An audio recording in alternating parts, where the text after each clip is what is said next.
അപ്പോ നമ്മളുടെ നാട്ടിലെന്ന് പറഞ്ഞു കഴിഞ്ഞാല് ആക്സിഡൻസ് ഉണ്ട്. പിന്നെ സർജറി, ഒരാൾക്ക് എന്തൊക്കെ അസുഖങ്ങൾ വരാം അല്ലെ, ഓരോ ദിവസത്തിൽ പല അസുഖങ്ങളായി ഹോസ്പിറ്റലൊക്കെ ഫുള്ളാണ്. ഇപ്പോ കോവിഡ് ഉണ്ട്, ഇതിനു മുന്നേ പല പ്രശ്നങ്ങൾ എല്ലാ ദിവസവും ഇപ്പൊ കോവിഡ് സിറ്റുവേഷനിലാണെങ്കിലും പല അസുഖങ്ങളൊക്കെ ആയിട്ട് വരുന്നുണ്ട് അല്ലെ. അവർക്ക് സർജറി വേണ്ടി വരാം, അനീമിയ വരാം, ഇങ്ങനത്തെ പല, അതായത് ബ്ലഡ് ഇല്ലാത്ത ഒരു അവസ്ഥ, ബ്ലഡ് പോയി ബ്ലഡ് ഇല്ലാത്ത അവസ്ഥ, ബ്ലഡ് തനിയെ കുറയുന്ന അവസ്ഥ, ഇങ്ങനത്തെയൊക്കെ അവസ്ഥകളിൽ നമുക്ക് ബ്ലഡ് കയറ്റേണ്ടതായിട്ട് വരും. അങ്ങനത്തെ അവസ്ഥയിൽ ബ്ലഡ് ബാങ്ക് നിന്നാണ് ബ്ലഡ് സ്വീകരിച്ച് ആ ബ്ലഡ് കൊണ്ടുപോയി ഈ രോഗിക്ക് കയറ്റി അത് നോർമൽ രീതിയിലാവുന്നവരെ ബ്ലഡ് കയറ്റിക്കൊണ്ടിരിക്കും. ട്രാൻസ്ഫ്യൂസ് ചെയ്യാന്നാണ് ഇതിന് പറയാ. അപ്പോ ഓരോ ബ്ലഡ് ബാങ്കിലും, അതായത് ചില ബ്ലഡ് ബാങ്കിൽ 350 ml ബ്ലഡ് വരെയാണ് സ്വീകരിക്കുക, ചില ബ്ലഡ് ബാങ്കിൽ 450 ml ബ്ലഡ് സ്വീകരിക്കും. ഈ ബ്ലഡ് നമ്മൾ 350 ml ആണ് ഞങ്ങളുടെയൊക്കെ ബ്ലഡ് ബാങ്കിൽ, മെഡിക്കൽ കോളേജിലെ ബ്ലഡ് ബാങ്കിൽ 350 ml ബ്ലഡ് ആണ് സ്വീകരിക്കുന്നത്. പണ്ടത്തെ പോലെ അതൊരു ബോട്ടിലോ അങ്ങനത്തെ സാധനങ്ങളല്ല, നമുക്കൊരു ട്രിപ്പിൾ ബാഗാണ്. അതായത് 3 ലെയർ ഉള്ള ഒരു ബാഗാണ് ഒറ്റ ഒരു ഇതില്, അതില് സിറിഞ്ചും എല്ലാം വരുന്നുണ്ട്. അപ്പോ ആ ബാഗില് നമ്മള് ബ്ലഡ് ഹോൾ ബ്ലഡ് ആണ് സ്വീകരിക്കുന്നത്. 350 ml ബ്ലഡ് സ്വീകരിക്കും. ആ ബ്ലഡിനെ നമ്മൾ എന്ത് കാണിക്കും, നമ്മൾ 3ആയിട്ട് ഡിവൈഡ് ചെയ്യാണ്. പ്ലേറ്റ്ലെറ്റും, അതായത് ബ്ലഡിലെ ഘടകങ്ങളായ പ്ലേറ്റ്ലെറ്റ്, പ്ലാസ്മ, ക്രയോ പ്രസിപ്പിറ്റേറ്റ് എന്ന് പറയും. ഇത്രയും RBC, ഇങ്ങനെ 4 എണ്ണായിട്ടാണ് ഡിവൈഡ്. ചില കേസിൽ 4 എണ്ണായിട്ട് ഡിവൈഡ് ചെയ്യും, ചില കേസിൽ 3 എണ്ണായിട്ട് ഡിവൈഡ് ചെയ്യും. ക്രയോ പ്രസിപ്പിറ്റേറ്റ് വളരെ റെയർലി യൂസ് ചെയ്യുന്നതാണ്. പക്ഷെ RBCയും പ്ലേറ്റ്ലെറ്റും പ്ലാസ്മയും നമ്മൾ കണ്ടിന്യൂസ് ആയിട്ട് അധിക ദിവസങ്ങളിലും വേണ്ടി വരുന്ന ഒരു 3 ഘടകങ്ങളാണ്. പിന്നെ അപ്പൊ ഇതെല്ലാം നടക്കുന്നത്, അതായത് ഇതെല്ലാം ഇപ്പൊ നടക്കുന്നത് നമ്മൾ എക്യുപ്മെന്റ്സ് വഴിയാണ്, മെഷീനാണ് അത് ചെയ്യുന്നത്, മനസ്സിലായോ? ഈ ബാഗിൽ നമ്മൾ ഹോൾ ബ്ലഡ് ആയിട്ട് സ്വീകരിക്കുക മാത്രമേ ഉള്ളൂ. ഈ ബ്ലഡ് നമ്മൾ സെപ്പറേറ്റ് ചെയ്യാനും എല്ലാം ഉപയോഗിക്കുന്നത് എക്യുപ്മെന്റ്സ് ആണ്. അപ്പോ ഇനി അടുത്തത് അറിയേണ്ടത് ആർക്കൊക്കെ ബ്ലഡ് കൊടുക്കാം. ആദ്യത്തെ ക്രൈറ്റീരിയ ഏജ് ആണ്. ബ്ലഡ് കൊടുക്കാനുള്ള ഒരു ക്രൈറ്റീരിയ, എത്ര വയസ്സ് മുതൽ എത്ര വയസ്സ് വരെ ബ്ലഡ് കൊടുക്കാം? ആർക്കെങ്കിലും അറിയോ? ആരെങ്കിലും നിങ്ങളൊക്കെ ബ്ലഡ് കൊടുത്തവരും ഒക്കെ ഉണ്ടാവുമല്ലോ അല്ലെ? അപ്പോ ഓക്കെ, ഇതില് കാണിക്കുന്നുണ്ട്, ഷുഹൈബ് കാണിക്കുന്നുണ്ട് 18 years എന്നുള്ളത്. അഭിഷ്ണു C 18 years എന്ന് കാണിക്കുന്നുണ്ട്. എത്ര വരെ കൊടുക്കാന്നറിയോ? ഏത് ഏജ് വരെ കൊടുക്കാന്നുള്ളത് അറിയോ ആർക്കെങ്കിലും? ഷുഹൈബ് എഴുതിയിട്ടുണ്ട് 45 years എന്നുള്ളത്. 60 years എഴുതിയിട്ടുണ്ട് Muhammad Mufeed. Okay, around almost നിങ്ങൾ ഇങ്ങനെ അടുത്തേക്ക് എത്തിയിട്ടുണ്ട്. 18 to 65 years. ഷരുൺ എന്ന് പറഞ്ഞൊരു സ്റ്റുഡന്റ് ആണെന്ന് എനിക്ക് തോന്നുന്നു, അവര് എഴുതിയിട്ടുണ്ട് 65 years. കറക്റ്റ് ആണ്. 18 to 65 years ഓഫ് ഏജിൽ ബ്ലഡ് കൊടുക്കാം. അപ്പൊ പലരും പറയും, അയ്യോ ഞാൻ പ്രായമായി, എനിക്ക് ബ്ലഡ് കൊടുക്കാൻ പറ്റുമോ? ഇനിയിപ്പോ ഒരു 50 വയസ്സൊക്കെ ആയി, ഇനിയിപ്പോ ബ്ലഡ് കൊടുക്കാൻ പറ്റുമോ എനിക്ക് എന്ന് പലരും ചോദിക്കുന്നവരുണ്ട് നമ്മളടുത്ത് വന്നിട്ട്. പക്ഷെ 50 വയസ്സിന് മുകളിലുള്ളവര് ആദ്യത്തെ ഡൊണേഷൻ ആണെങ്കിൽ നമ്മൾ എടുക്കില്ല. അതിനു മുന്നേ അവർ എപ്പോഴെങ്കിലും ഇപ്പൊ ചെറിയ പ്രായത്തില് 18 19 വയസ്സിൽ കൊടുത്തിട്ട് പിന്നെ 50 വയസ്സിൽ കൊടുക്കാനാണെങ്കിൽ നമുക്ക് എടുക്കാൻ പറ്റും. അതല്ലാതെ ആദ്യമായിട്ട് കൊടുക്കുന്നവര് 50 വയസ്സിന് മുകളിൽ എടുക്കാൻ പറ്റില്ല. അപ്പൊ ഏജ് വലിയൊരു ക്രൈറ്റീരിയ ആണ്. അതായത് ലീഗലി നമുക്ക് സൈൻ ചെയ്യാൻ പറ്റിയ ഒരു ഏജ് ആണല്ലോ 18 വയസ്സ് എന്ന് പറയുന്നത്. അതായത് നമ്മളുടെ സ്വന്തം ഇഷ്ടപ്രകാരം നമ്മൾ ബ്ലഡ് കൊടുത്തു എന്നുള്ളതിന് നമുക്ക് അവിടെ ബ്ലഡ് ബാങ്കിൽ സൈൻ ചെയ്യിപ്പിക്കും.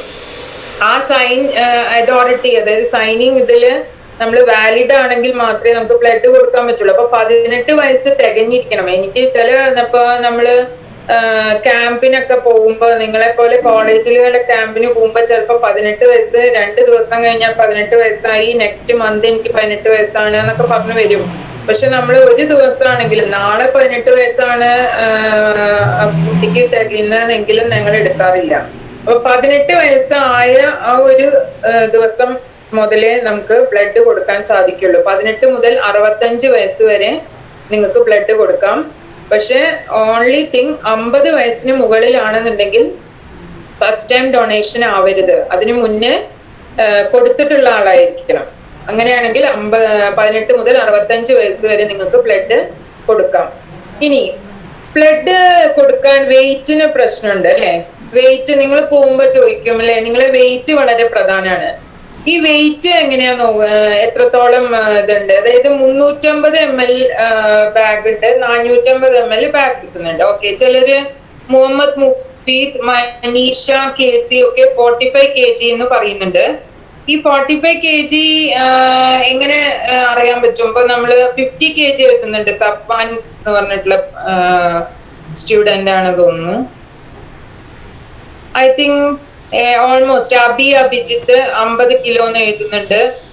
അപ്പൊ ഇറ്റ് ഈസ് ലൈക്ക്, അതായത് 45 കിലോ 50 കിലോ ആണ്. അതായത് 45 ആണോ 50 ആണോ എന്ന് പലർക്കും സംശയം. 18 years 45 kg Nike tech travel student എഴുതിയിട്ടുണ്ട്. ഓക്കെ, 45 കിലോ ആണ്. 350 ml ബാഗാണ് നമ്മൾ ബ്ലഡ് സ്വീകരിക്കുന്ന ആ ഒരു യൂസ് ചെയ്യുന്ന ബാഗ് ആണെന്നുണ്ടെങ്കിൽ 45 കിലോ ആണെങ്കിൽ നമുക്ക് എടുക്കാം.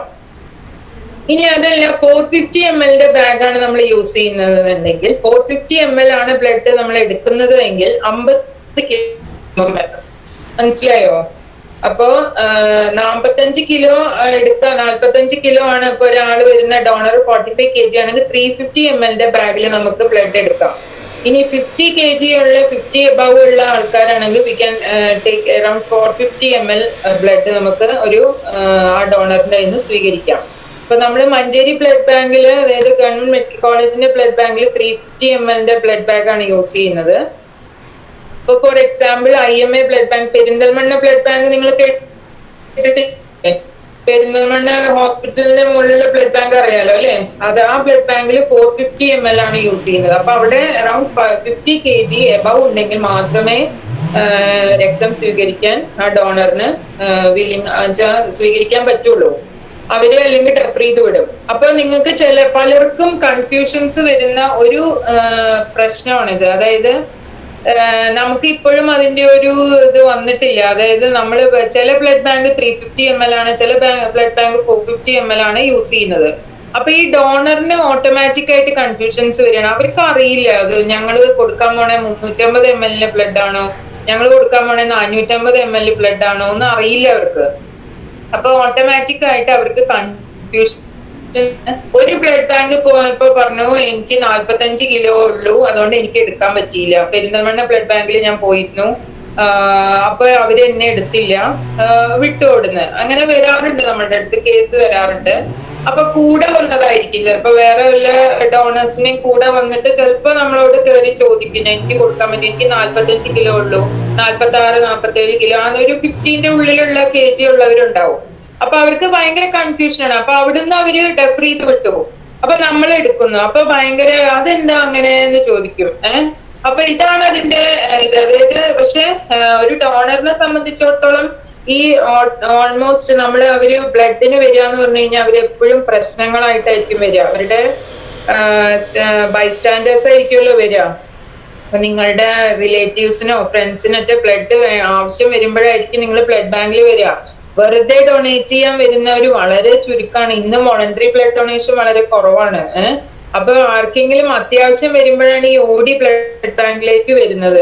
അപ്പൊ ആ സമയത്ത് ഞാൻ പറയാണ് 45 കിലോ ഉള്ളൂ, നിങ്ങളുടെ ബ്ലഡ് എടുക്കാൻ പറ്റില്ല എന്ന് പറഞ്ഞ ഓടി. അപ്പത്തെ മാനസികാവസ്ഥയിൽ അവർക്ക് ദേഷ്യം വരികയാണ്. അടുത്ത ബ്ലഡ് ബാങ്കിലേക്ക് പോകും, അവിടെ എടുക്കും. അപ്പൊ ആ കൺഫ്യൂഷൻസ്. അപ്പൊ ഇതാണ് അതിന്റെ സത്യാവസ്ഥ. അതായത് ഈ 350 ml ബാഗ് ആണെങ്കിൽ 45 kg ആണെങ്കിൽ എടുക്കാം. 450 ml ബാഗ് ആണ് യൂസ് ചെയ്യണമെന്നുണ്ടെങ്കിൽ 50 കിലോയില് മുകളിൽ വേണം, എന്നാലേ നമുക്ക് എടുക്കാൻ സമ്മതിക്കുള്ളൂ. ഇനി ഇപ്പൊ സാറ് നേരത്തെ പറഞ്ഞു കാൾ ലാൻസ്റ്റിൻ ആണ് നമ്മളെ ബ്ലഡ് ടൈപ്സ് ഒക്കെ ഡിസ്കവർ ചെയ്തിട്ടുള്ളത്. അദ്ദേഹത്തിന്റെ ബർത്ത്ഡേക്കാണ് നമ്മൾ June 14th നമ്മള് world blood donor days observe ചെയ്യുന്നത്. അപ്പൊ ഇന്നലെ ഞങ്ങളൊക്കെ തിരക്കിലായിരുന്നു, അതുകൊണ്ടാണ് ഞാൻ ഇന്നലെ എനിക്ക് ക്ലാസ് എടുക്കാൻ പറ്റില്ല എന്ന് പറഞ്ഞത്. അവിടെ ഒരുപാട് ഇൻഹൗസ് ക്യാമ്പ്സും ഒക്കെ ആയിട്ട് തിരക്കായിരുന്നു. അപ്പൊ അദ്ദേഹത്തിന്റെ ജന്മദിനം നമ്മൾ വേൾഡ് ബ്ലഡ് ഡോണർ ഡേ ആയിട്ട് ഒബ്സർവ് ചെയ്യണം. നിങ്ങളിപ്പോ സാറ്, നിങ്ങളുടെ അനീസ് സാറ് നിങ്ങളുടെ അടുത്ത് ഓൾറെഡി അത് പറഞ്ഞു കഴിഞ്ഞു. ഇനി ഒരു ബ്ലഡ് ബാങ്കിൽ വന്നാല് നിങ്ങൾ രക്തം കൊടുക്കാൻ പോകുമ്പോ അതിന് ചില പ്രൊസീജിയേഴ്സ് ഉണ്ട്.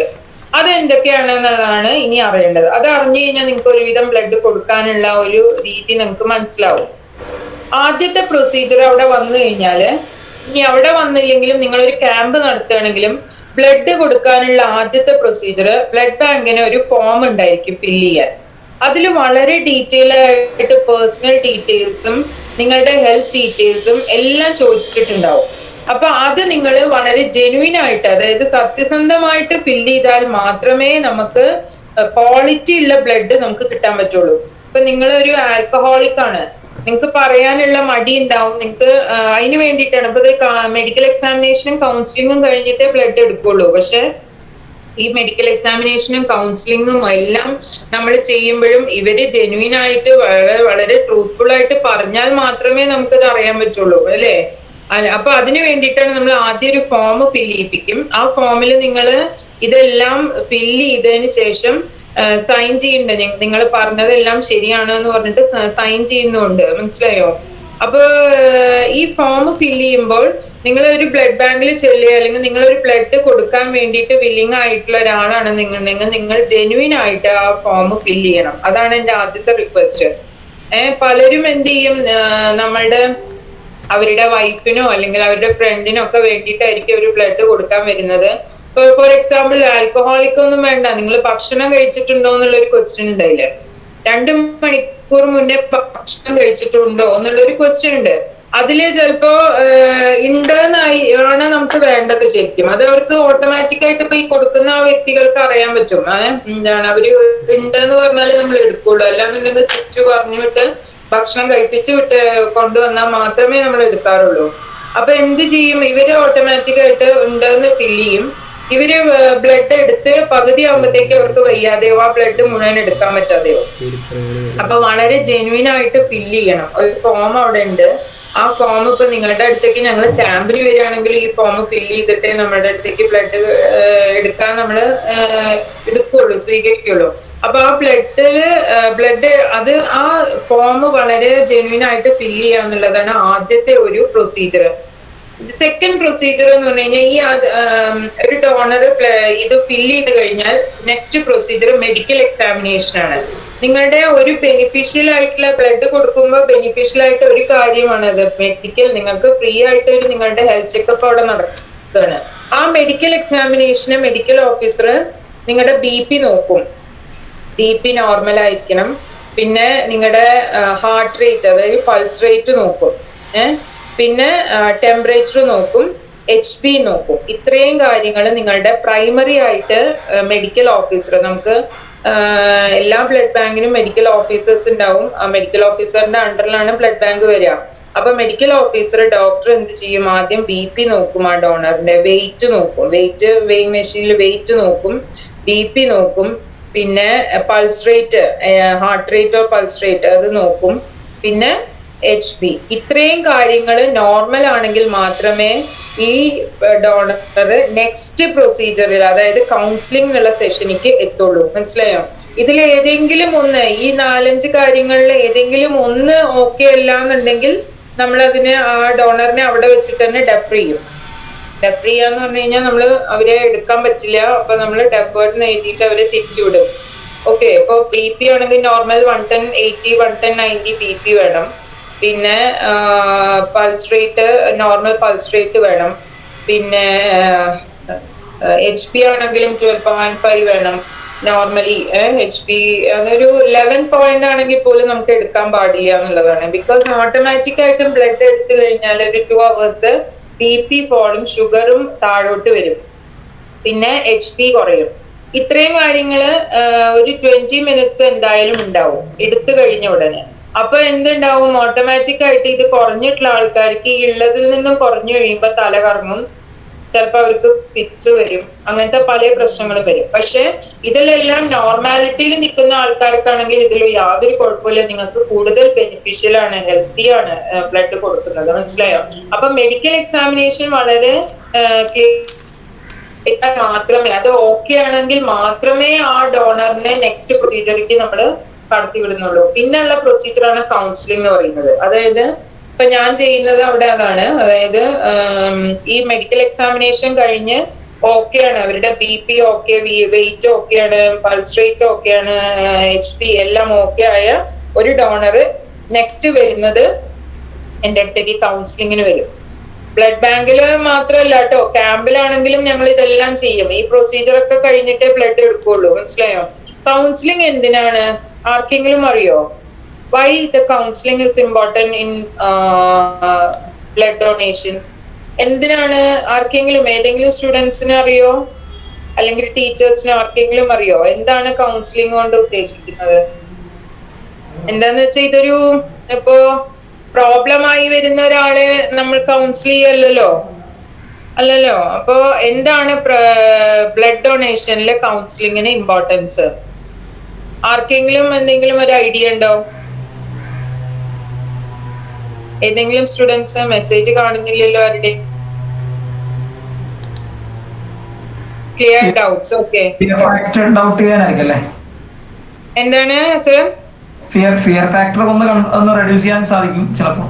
Okay, fear factor. എല്ലാവർക്കും പേടി ഉണ്ടാവില്ലല്ലോ സർ. ഇപ്പൊ ചിലരുടെ പേടി ഉണ്ടാവും, അത് നമ്മൾ ക്ലിയർ ചെയ്യും. പിന്നെ അതുപോലെ ഡൗട്ട്സ് ഒരു പറയുന്നുണ്ട് ഒരു സ്റ്റുഡന്റ് പറഞ്ഞ്, അപ്പൊ അത് ഡൗട്ട്സ് നമ്മൾ ക്ലിയർ ചെയ്ത് കൊടുക്കും. ഓക്കെ, ഇതൊക്കെ ഉണ്ട്. പിന്നെ എന്തെങ്കിലും കാര്യങ്ങളുണ്ടോ?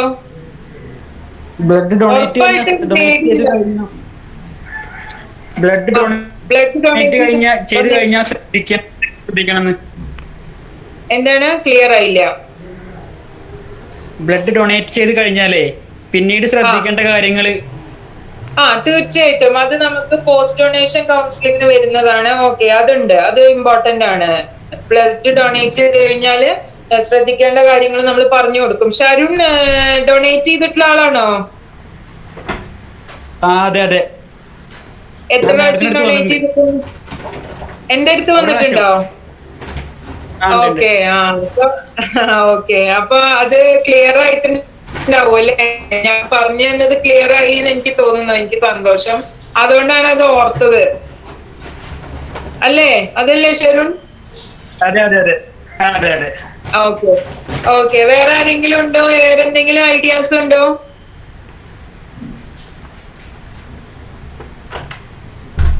ഓക്കെ, എന്നാ ഞാൻ പറയാം. നിങ്ങള് ഇപ്പൊ ഞാൻ പറഞ്ഞല്ലോ, വളരെ ജെന്യൂൻ ആയിട്ട് ഫില്ല് ചെയ്യണം, അല്ലെങ്കിൽ മെഡിക്കൽ എക്സാമിനേഷൻ വളരെ നമ്മൾ ഇതെല്ലാം നോക്കും എന്നൊക്കെ പറഞ്ഞല്ലോ. എന്റെ അടുത്ത് വരുമ്പോഴാണ് പലരും നമ്മള് ഈ പറയുന്നതൊക്കെ ജെന്യൂൻ ആണോ എന്ന് പറഞ്ഞിട്ടുള്ള പിടിക്കാറുള്ളത് അവിടെ. ഇതെല്ലാം നമ്മൾ പഠിച്ച കാര്യങ്ങൾ, അതായത് ഇപ്പൊ സൈക്കോളജി പഠിച്ചു വന്നതുകൊണ്ട് ആ ഒരു ഫാക്ടറിൽ നമ്മൾ ഇരുന്ന് സംസാരിക്കുമ്പോഴേ ഇവര് പറയുന്നത് ശരിയാണോ, അല്ലെങ്കിൽ ഇവര് പറയുന്നതിൽ എത്രത്തോളം സത്യമുണ്ട്, അല്ലെങ്കിൽ എന്തെങ്കിലും നുണ പറഞ്ഞിട്ടുണ്ടോ എന്നുള്ളത് ഏകദേശം അവിടുന്ന് നമുക്ക് തീരുമാനമാവും. അപ്പോ അത് കണ്ടുപിടിക്കാൻ, അതായത് നമുക്ക് ഏറ്റവും വേണ്ടത് ക്വാളിറ്റി ഓഫ് ബ്ലഡ് എത്രത്തോളം മുൻനിർത്തിയിട്ടാണ് നമ്മൾ ഇതെല്ലാം ചെയ്യുന്നത്. ഈ മെഡിക്കൽ എക്സാമിനേഷനും കൗൺസിലിങ്ങും വളരെ ഇമ്പോർട്ടന്റ് ആണ് എന്ന് പറയാൻ കാരണം അതാണ്. അതായത് ഒരു ഹെൽത്തി ലൈഫ് സ്റ്റൈൽ ആണോ ആ ഡോണർ ലീഡ് ചെയ്യുന്നത് എന്നുള്ളത് അറിയാൻ ഈ കൗൺസിലിംഗ് വഴിയാണ്. നമ്മൾ ചോദിക്കും 24 hours സ്മോക്കിങ്ങോ ഡ്രിങ്ക്സോ അങ്ങനെ എന്തെങ്കിലും ഡ്രഗ്സ്, ഇതെല്ലാം ഇപ്പൊ ഒരു ഡയറക്റ്റ് ആയിട്ട് നമ്മൾ ക്വസ്റ്റ്യൻ ചോദിച്ചു കഴിഞ്ഞാൽ ചിലപ്പോ പറയില്ല, അവർക്ക് മടിയായിരിക്കും, മനസ്സിലായോ? ഞാൻ സ്മോക്ക് ചെയ്തു, ഞാൻ ഡ്രിങ്ക്സ് കഴിച്ചിട്ടുണ്ട്, അല്ലെങ്കിൽ ഞാൻ ഡ്രഗ്സ് യൂസ് ചെയ്യുന്ന ആളാണെന്ന് പറയാൻ വളരെ പ്രയാസമായിരിക്കും. അതിനാണ് ഞങ്ങളെ പോലെയുള്ളവർ അവിടെ എത്തിയിട്ടുള്ളത്. അപ്പൊ ഇറ്റ്സ് നോട്ട് വെരി ഈസി. നമുക്കിപ്പോ പെട്ടെന്ന് ഒരാളിവിടെ വന്നിരുന്നപ്പോ, ഫോർ എക്സാമ്പിൾ ഇപ്പൊ ഷാരൂൺ വന്നു, ഷാരൂൺ അവിടെ ഇരുന്ന് കഴിഞ്ഞാൽ എനിക്ക് പെട്ടെന്ന് ഒരാൾക്ക്, ഇപ്പൊ ഞാനാണെങ്കിൽ ഞാനിപ്പോ അത് പഠിച്ചിട്ടുണ്ടെങ്കിൽ പോലും എനിക്ക് പെട്ടെന്ന് ഒരു 5 മിനിറ്റിൽ ഷാരൂൺ അത് യൂസ് ചെയ്തിട്ടുണ്ടോ, അല്ലെങ്കിൽ ഷാരൂൺ എന്തെങ്കിലും പറയുന്നതിൽ കുഴപ്പമുണ്ടോ പറയും, കൗൺസിലിംഗ് ചെയ്യണം എന്നുള്ളതാണ് അതിന്റെ. അതായത് കുറച്ചു നേരം ഇരുത്തി അവരോട് ഇൻഡയറക്റ്റ് ആയിട്ട് പലതും ചോദിച്ചു കഴിഞ്ഞാൽ പല ഡോണേഴ്സും അതിന്റെ സത്യങ്ങൾ പറയും. അപ്പൊ പിന്നെ നമ്മൾ പറഞ്ഞു കൊടുക്കേണ്ട കാര്യങ്ങൾ ഞങ്ങൾ പറഞ്ഞു കൊടുക്കും. ഈ ബ്ലഡ് ഇപ്പൊ ഇവരുടെ ലൈഫ് സ്റ്റൈല് ശരിയാക്കിയിട്ടല്ല നമുക്ക്, ഇവരുടെ ലൈഫ് സ്റ്റൈല് ഓക്കെ ഞാൻ പറഞ്ഞു കൊടുക്കാറുണ്ട്. നിങ്ങൾക്ക് ഇപ്പൊ സ്മോക്ക് ചെയ്താൽ ഇന്നെ പ്രശ്നങ്ങളുണ്ട്, ഡ്രിങ്ക്സ് കഴിച്ച പ്രശ്നങ്ങളുണ്ട് എന്നുള്ളത് പറഞ്ഞു കൊടുക്കുന്നതിന് ഉപരിയായിട്ട് കിട്ടുന്ന ബ്ലഡ് നമുക്കിപ്പോ എന്ത് നമ്മൾ കഴിച്ചാലും, അല്ലെങ്കിൽ നമ്മൾ എന്ത് യൂസ് ചെയ്താലും, ഇൻടേക്ക് ആയിട്ട് എന്ത് യൂസ് ചെയ്താലും അത് ബ്ലഡിൽ അതിന്റെ അംശം ഉണ്ടാവും. ഇപ്പൊ ഞാൻ ചോദിക്കാറുണ്ട്, നമ്മള് ഒരു ക്രൈറ്റീരിയ ആണ് ബ്ലഡിന്റെ, അതായത് നിങ്ങൾ എന്തെങ്കിലും മെഡിസിൻസ് കഴിച്ചിട്ടുണ്ടോ എന്ന് ചോദിക്കും.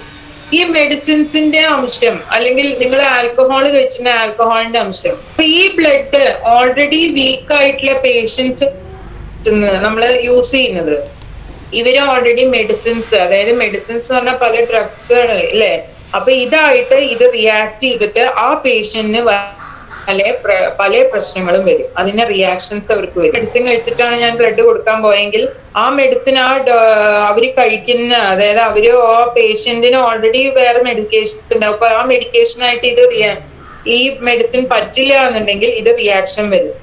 മനസ്സിലായോ? അപ്പൊ അത് കാരണമാണ് നമ്മൾ വളരെ ക്ലിയർ ആയിട്ട് ചോദിക്കാനും വെൽബീയിങ് അറിയാൻ വേണ്ടിയിട്ട് ഫിസിക്കൽ, അതായത് ഹെൽത്തി ലൈഫ് സ്റ്റൈൽ ആണോ അവര് ലീഡ് ചെയ്യുന്നത്, പിന്നെ അങ്ങനത്തെ കാര്യങ്ങൾ അറിയാൻ വേണ്ടിയിട്ടാണ് ഒരു ഇത്. പിന്നെ നിങ്ങളിപ്പോ അനീസർ പറഞ്ഞ പോലെ പലർക്കും പേടി ഉണ്ടാവും. അതായത് ഇപ്പൊ ഈ പ്രത്യേകിച്ച് വോളണ്ടറി അല്ലാതെ വരുന്നവരുണ്ടാവും, ആർക്കെങ്കിലും വേണ്ടി പകരം കൊടുക്കാൻ വരുന്ന റീപ്ലേസ്മെന്റ് ഡോണേഴ്സ് ഉണ്ടാവും. അവർക്ക് ഭയങ്കര പേടിയാണ് ബ്ലഡ് കൊടുക്കാൻ. അയ്യോ, ഞാൻ കൊടുത്തു കഴിഞ്ഞാൽ എന്റെ ബോഡിയിൽ നിന്ന് ബ്ലഡ് പോയാൽ എനിക്ക് പ്രശ്നങ്ങൾ വരുമോ, പിന്നെ കൂടുതൽ ആ സിറിഞ്ച് എത്രത്തോളം സേഫ് ആണ് യൂസ് ചെയ്യുന്നത്, ആ സിറിഞ്ച് അതായത് ഇഞ്ചക്ഷൻ പേടിയുള്ളവരുണ്ട്, ബ്ലഡ് കണ്ടാൽ പേടിയുള്ളവരുണ്ട്, ബ്ലഡ് കണ്ടാൽ തലകറങ്ങുന്നവരുണ്ട്, അതിനോടൊരു എവേർഷൻ ഉള്ളവരുണ്ട്. അപ്പൊ ഇവിടുന്നാണ് കൗൺസിലിങ്ങിന്റെ ടൈമിലാണ് അവരെ ഒന്ന് അതായത് കുറച്ചൊന്ന് ഇതാക്കി വിടുന്നത് ഈ കൗൺസിലിങ്ങിന്റെ ടൈമിലാണ്. ഇനി വേറൊരു ഇമ്പോർട്ടന്റ് കാര്യം കൗൺസിലിംഗിൽ പറയാനുള്ളത്, നമ്മളിപ്പോ ഷരുൺ പറഞ്ഞ പോലെ പോസ്റ്റ് ഡൊണേഷൻ ആയിട്ടുള്ള, അതായത് നിങ്ങൾ ബ്ലഡ് കൊടുത്തു കഴിഞ്ഞാൽ എന്തൊക്കെ ശ്രദ്ധിക്കണം, ആ കാര്യങ്ങൾ പറഞ്ഞു കൊടുക്കുന്നത് കൗൺസിലിംഗിലാണ്. അപ്പൊ എന്തൊക്കെ ശ്രദ്ധിക്കണം എന്ന് വെച്ച് കഴിഞ്ഞാൽ അതെല്ലാം പറഞ്ഞു കൊടുക്കും. പിന്നെ വേറൊരു കാര്യം വരുന്നത്, നിങ്ങൾ ബ്ലഡ് കൊടുത്തു കഴിഞ്ഞാൽ എന്ത് ഉണ്ട്, ബ്ലഡ് കൊടുത്തു കഴിഞ്ഞാൽ ഈ ബ്ലഡ് ഡയറക്റ്റ് ആയിട്ട് അടുത്ത ആൾക്ക് കയറ്റുകയാണോ? ഒരു ബ്ലഡ് എടുത്തു കഴിഞ്ഞപ്പോ നിങ്ങൾ ഒരാൾക്ക് വേണ്ടി ബ്ലഡ് തന്നു, ആ ബ്ലഡ് തന്നെയാണോ വേറൊരു പേഷ്യന്റ്, നിങ്ങൾ അറിയുന്ന ആ പേഷ്യന്റിന് ആ ബ്ലഡ് ആണോ കൊടുക്കുന്നത്? ആണോ? ഏതെങ്കിലും സ്റ്റുഡൻസോ എന്ത് ടെസ്റ്റ് ആണ് ചെയ്യുന്നതെന്ന് അറിയോ?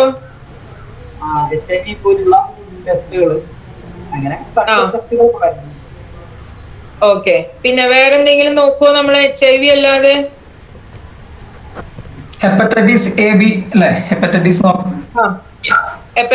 നോക്കും അല്ലേ? ഓക്കെ. പിന്നെ വേറെ ആർക്കെങ്കിലും പറയാനുണ്ടോ?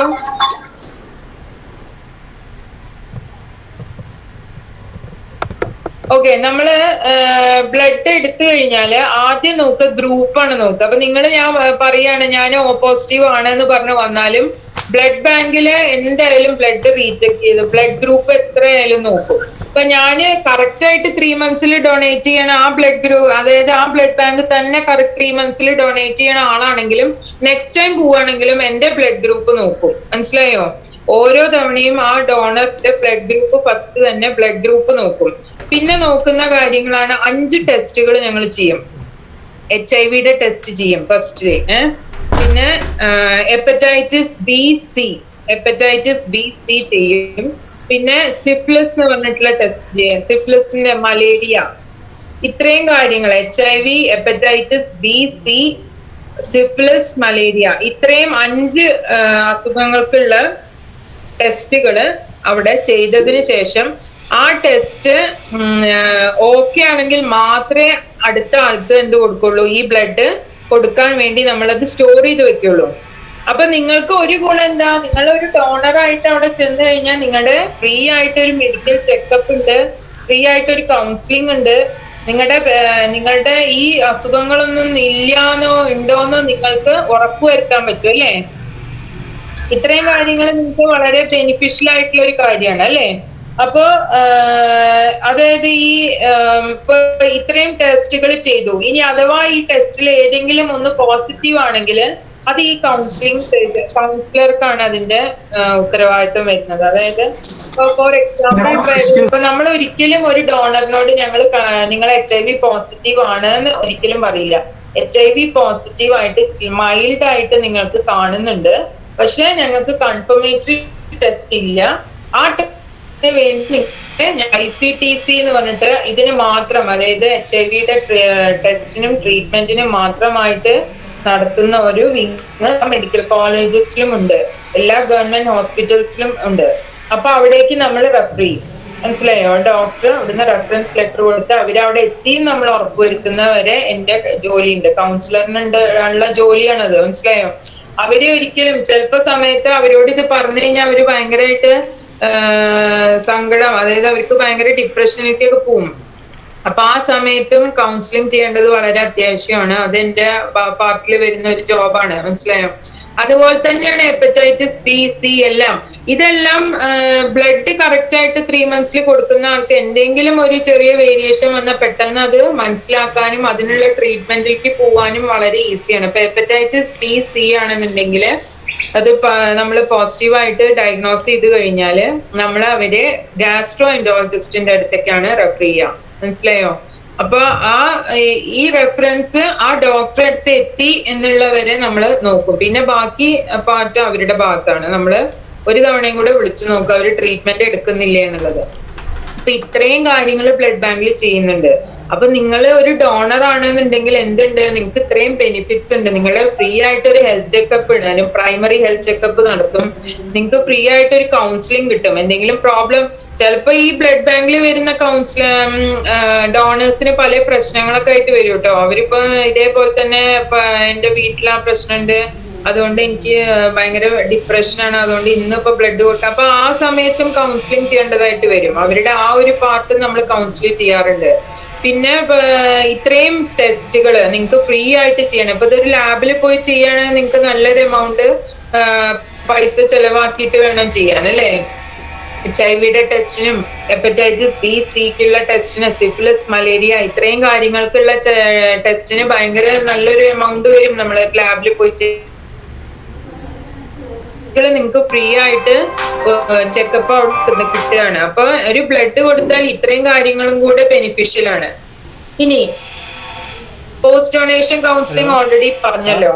ഇത്ര ഇമ്പോർട്ടന്റ് ആയിട്ടുള്ളതെന്ന് വെച്ച് കഴിഞ്ഞാല് അടുത്ത പ്രൊസീജിയർ ബ്ലഡ് ബാങ്കിൽ എന്ന് പറയുന്നത് ഇനിയാണ് മെയിൻ പ്രൊസീജിയർ. ഈ ഡോണർ ഇപ്പൊ നമ്മൾ കൗൺസിൽ ചെയ്ത് മെഡിക്കൽ എക്സാമിനേഷനും കൗൺസിലിംഗ് കഴിഞ്ഞ് ഈ ഡോണർ ഓക്കെ ആണെന്നുണ്ടെങ്കിൽ നമ്മൾ അടുത്ത സ്റ്റെപ്പിലേക്ക് കിടക്കുകയാണ്. ഇയാളെ ഫ്ലബോട്ടമി എന്ന് പറയുന്നത്, അതായത് ബ്ലീഡ് ചെയ്യുന്ന ഒരു പ്രൊസീജിയറിനാണ് പറയുന്നത് ഫ്ലബോട്ടമി. ഫ്ലബോട്ടമി ഒരു മെഡിക്കൽ കോളേജിൽ അല്ലെങ്കിൽ മെഡിക്കൽ ബ്ലഡ് ബാങ്കില് നല്ലൊരു 3-4 കൗച്ചുള്ള ഒരു എന്താ പറയാ റൂം ഉണ്ടാവും. അപ്പൊ അവിടെ റിക്ലൈനർ ചെയറിൽ ഇരുത്തി അവര് BP എല്ലാം നോക്കിയതാണല്ലോ. അപ്പൊ ഇനിയിപ്പോ BP കുറച്ച് കുറവുണ്ടെങ്കിൽ നമ്മൾ കുറച്ച് സോൾട്ട് കണ്ടന്റ് ഉള്ള എന്തെങ്കിലും ORS അങ്ങനെ എന്തെങ്കിലും സപ്ലിമെന്റ് ചെയ്തത് കുടിക്കാൻ പറയും, അല്ലെങ്കിൽ വെള്ളം കുടിക്കാൻ പറയും. ഇതെല്ലാം ചെയ്തിട്ടാണ് കേട്ടോ എടുക്കുന്നത്. ആ ബ്ലഡ് എടുക്കുന്നത് ഓൺലി ടേക്സ് ഇട്ട്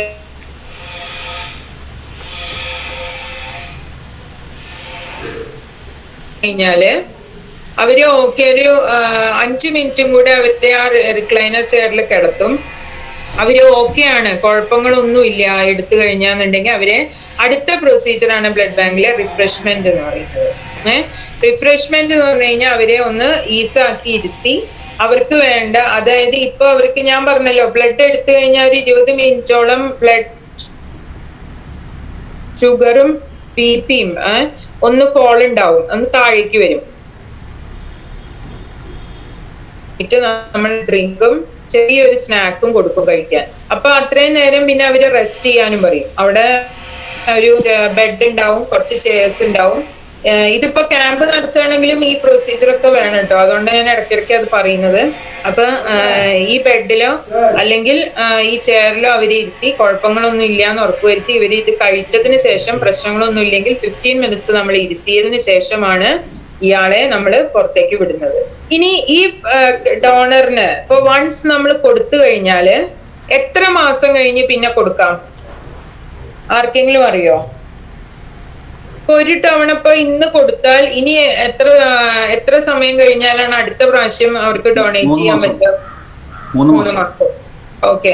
അത് ചിലര് 6 എഴുതുന്നുണ്ട്, ചിലര് 3 months എഴുതുന്നുണ്ട്. വിസ്മയ വിലയിൽ അഭിഷ്ണു 6 months എഴുതുന്നുണ്ട്. മനീഷ KC 3 months എഴുതുന്നുണ്ട്. അപ്പൊ ഗേൾസിനും ബോയ്സിനും അത് ഈക്വൽ ആണോ? ഗേൾസിനും ബോയ്സിനും നിങ്ങളുടെ ഇടയിൽ ഗേൾസ് ഉണ്ടല്ലോ അല്ലേ? ITയിൽ ഗേൾസ് ഇല്ലേ? ഗേൾസ് ഉണ്ട്. അവരുണ്ട്, നമ്മുടെ അവരുണ്ട്. ആയിഷ ഫർസാന വളരെ കറക്റ്റ് ആയിട്ട് പറഞ്ഞിട്ടുണ്ട്. മെൻ ക്യാൻ ഡൊണേറ്റ് 3 monthsന് ഇടയിൽ കൊടുക്കാം. വിമൻ ഡോണേഴ്സിനാണെന്നുണ്ടെങ്കിൽ 4 monthsന്റെ ഉള്ളിൽ കൊടുക്കാം. ഓക്കെ, അതാണ് അതിന്റെ കറക്റ്റ് ഇത്. അതായത് ഒരു മെയിൽ ഡോണർ ആണെങ്കിൽ 3 മാസം കഴിഞ്ഞാൽ, ഇന്ന് കഴിഞ്ഞ് 3ാമത്തെ മാസം അവർക്ക് കറക്റ്റ് ആയിട്ട് കൊടുക്കാൻ പറ്റും. ഫീമെയിൽ ഡോണർ ആണെങ്കിൽ 4 months കഴിയണം. ഓക്കെ, 3 monthsഉം 4 monthsഉം ആണ് ഗ്യാപ്പ് വേണ്ടത്. അപ്പൊ ചിലരോട് ഞാനിത് പറയുമ്പോ ഞാൻ പറഞ്ഞു കൊടുക്കാറുണ്ട്, ഇനി നിങ്ങൾ എത്ര അത്യാവശ്യം വന്നാലും 3 months കഴിഞ്ഞേ കൊടുക്കാൻ പാടുള്ളൂ എന്ന് പറയും. അപ്പൊ എന്നോട് പറയും, ഞാൻ ഹെൽത്തിയാണ് മാഡം, ഞാനൊരു 1.5 മാസമൊക്കെ കഴിഞ്ഞ് കഴിഞ്ഞാൽ പ്രൈവറ്റിൽ പോയി കൊടുക്കാറുണ്ട്, അല്ലെങ്കിൽ ഞാൻ അറിയുന്ന ബ്ലഡ് ബാങ്കിൽ കൊടുക്കാറുണ്ട് എന്ന് പറയും. അപ്പൊ അതെന്താണ് റീസൺ? ഇപ്പൊ ഈ 3 monthsന്റെ ഉള്ളിൽ നിങ്ങൾ കൊടുക്കരുത് എന്ന് പറയാൻ എന്തെങ്കിലും റീസൺ ഉണ്ടോ?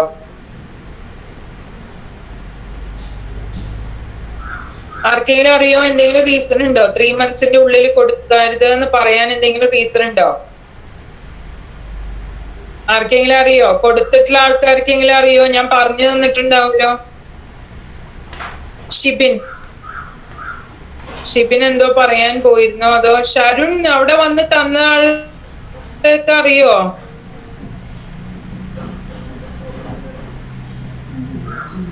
പ്രൊഡക്ഷൻ ഓഫ് ബ്ലഡ് എന്ന് അർഷദ് PK. ബ്ലഡ് റിക്കവറി ആയി അസ്വസ്ഥത അനുഭവപ്പെടും. അസ്വസ്ഥത അനുഭവപ്പെടുന്നതല്ല,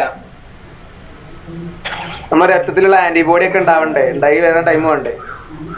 ഓക്കെ, എന്തിന്റെ ആന്റിബോഡിയാണ്? അഭിഷ്ണു, പ്ലാസ്മ ഡെവലപ്പ് ആവണം. ഓക്കെ, എന്തായാലും ഞാൻ പറഞ്ഞുതരാം, ടൈം പറയുന്നില്ല. അതായത് ഒരു ബ്ലഡ് കൊടുത്തു കഴിഞ്ഞാല്, ബ്ലഡ് കൊടുത്താൽ 2 മണിക്കൂർ കൊണ്ട് നിങ്ങളുടെ ബ്ലഡ്, അതായത് എടുത്ത അത്രയും ക്വാണ്ടിറ്റി ഓഫ് ബ്ലഡ് നമ്മുടെ ദേഹത്തേക്ക് അതേപോലെ വരും. മനസ്സിലായോ? പക്ഷെ അതിലെ ഘടകങ്ങളായ പ്ലാസ്മ, പ്ലേറ്റ്ലെറ്റ്, RBC ഇങ്ങനത്തെ ഘടകങ്ങൾ ഉണ്ടാവാൻ വേണ്ടിയിട്ട് 48 മണിക്കൂറെങ്കിലും സമയമെടുക്കും. 48 മണിക്കൂർ കൊണ്ട് ഇതെല്ലാം ഫോം ചെയ്യും. പക്ഷെ ഇതിന്റെ കറക്റ്റ് അളവായി മാറാൻ വേണ്ടിയിട്ട് 90 ദിവസമാണ് പറയുന്നത്. മനസ്സിലായോ? ഇത് ഏകദേശം 3 മാസം. മനസ്സിലായോ?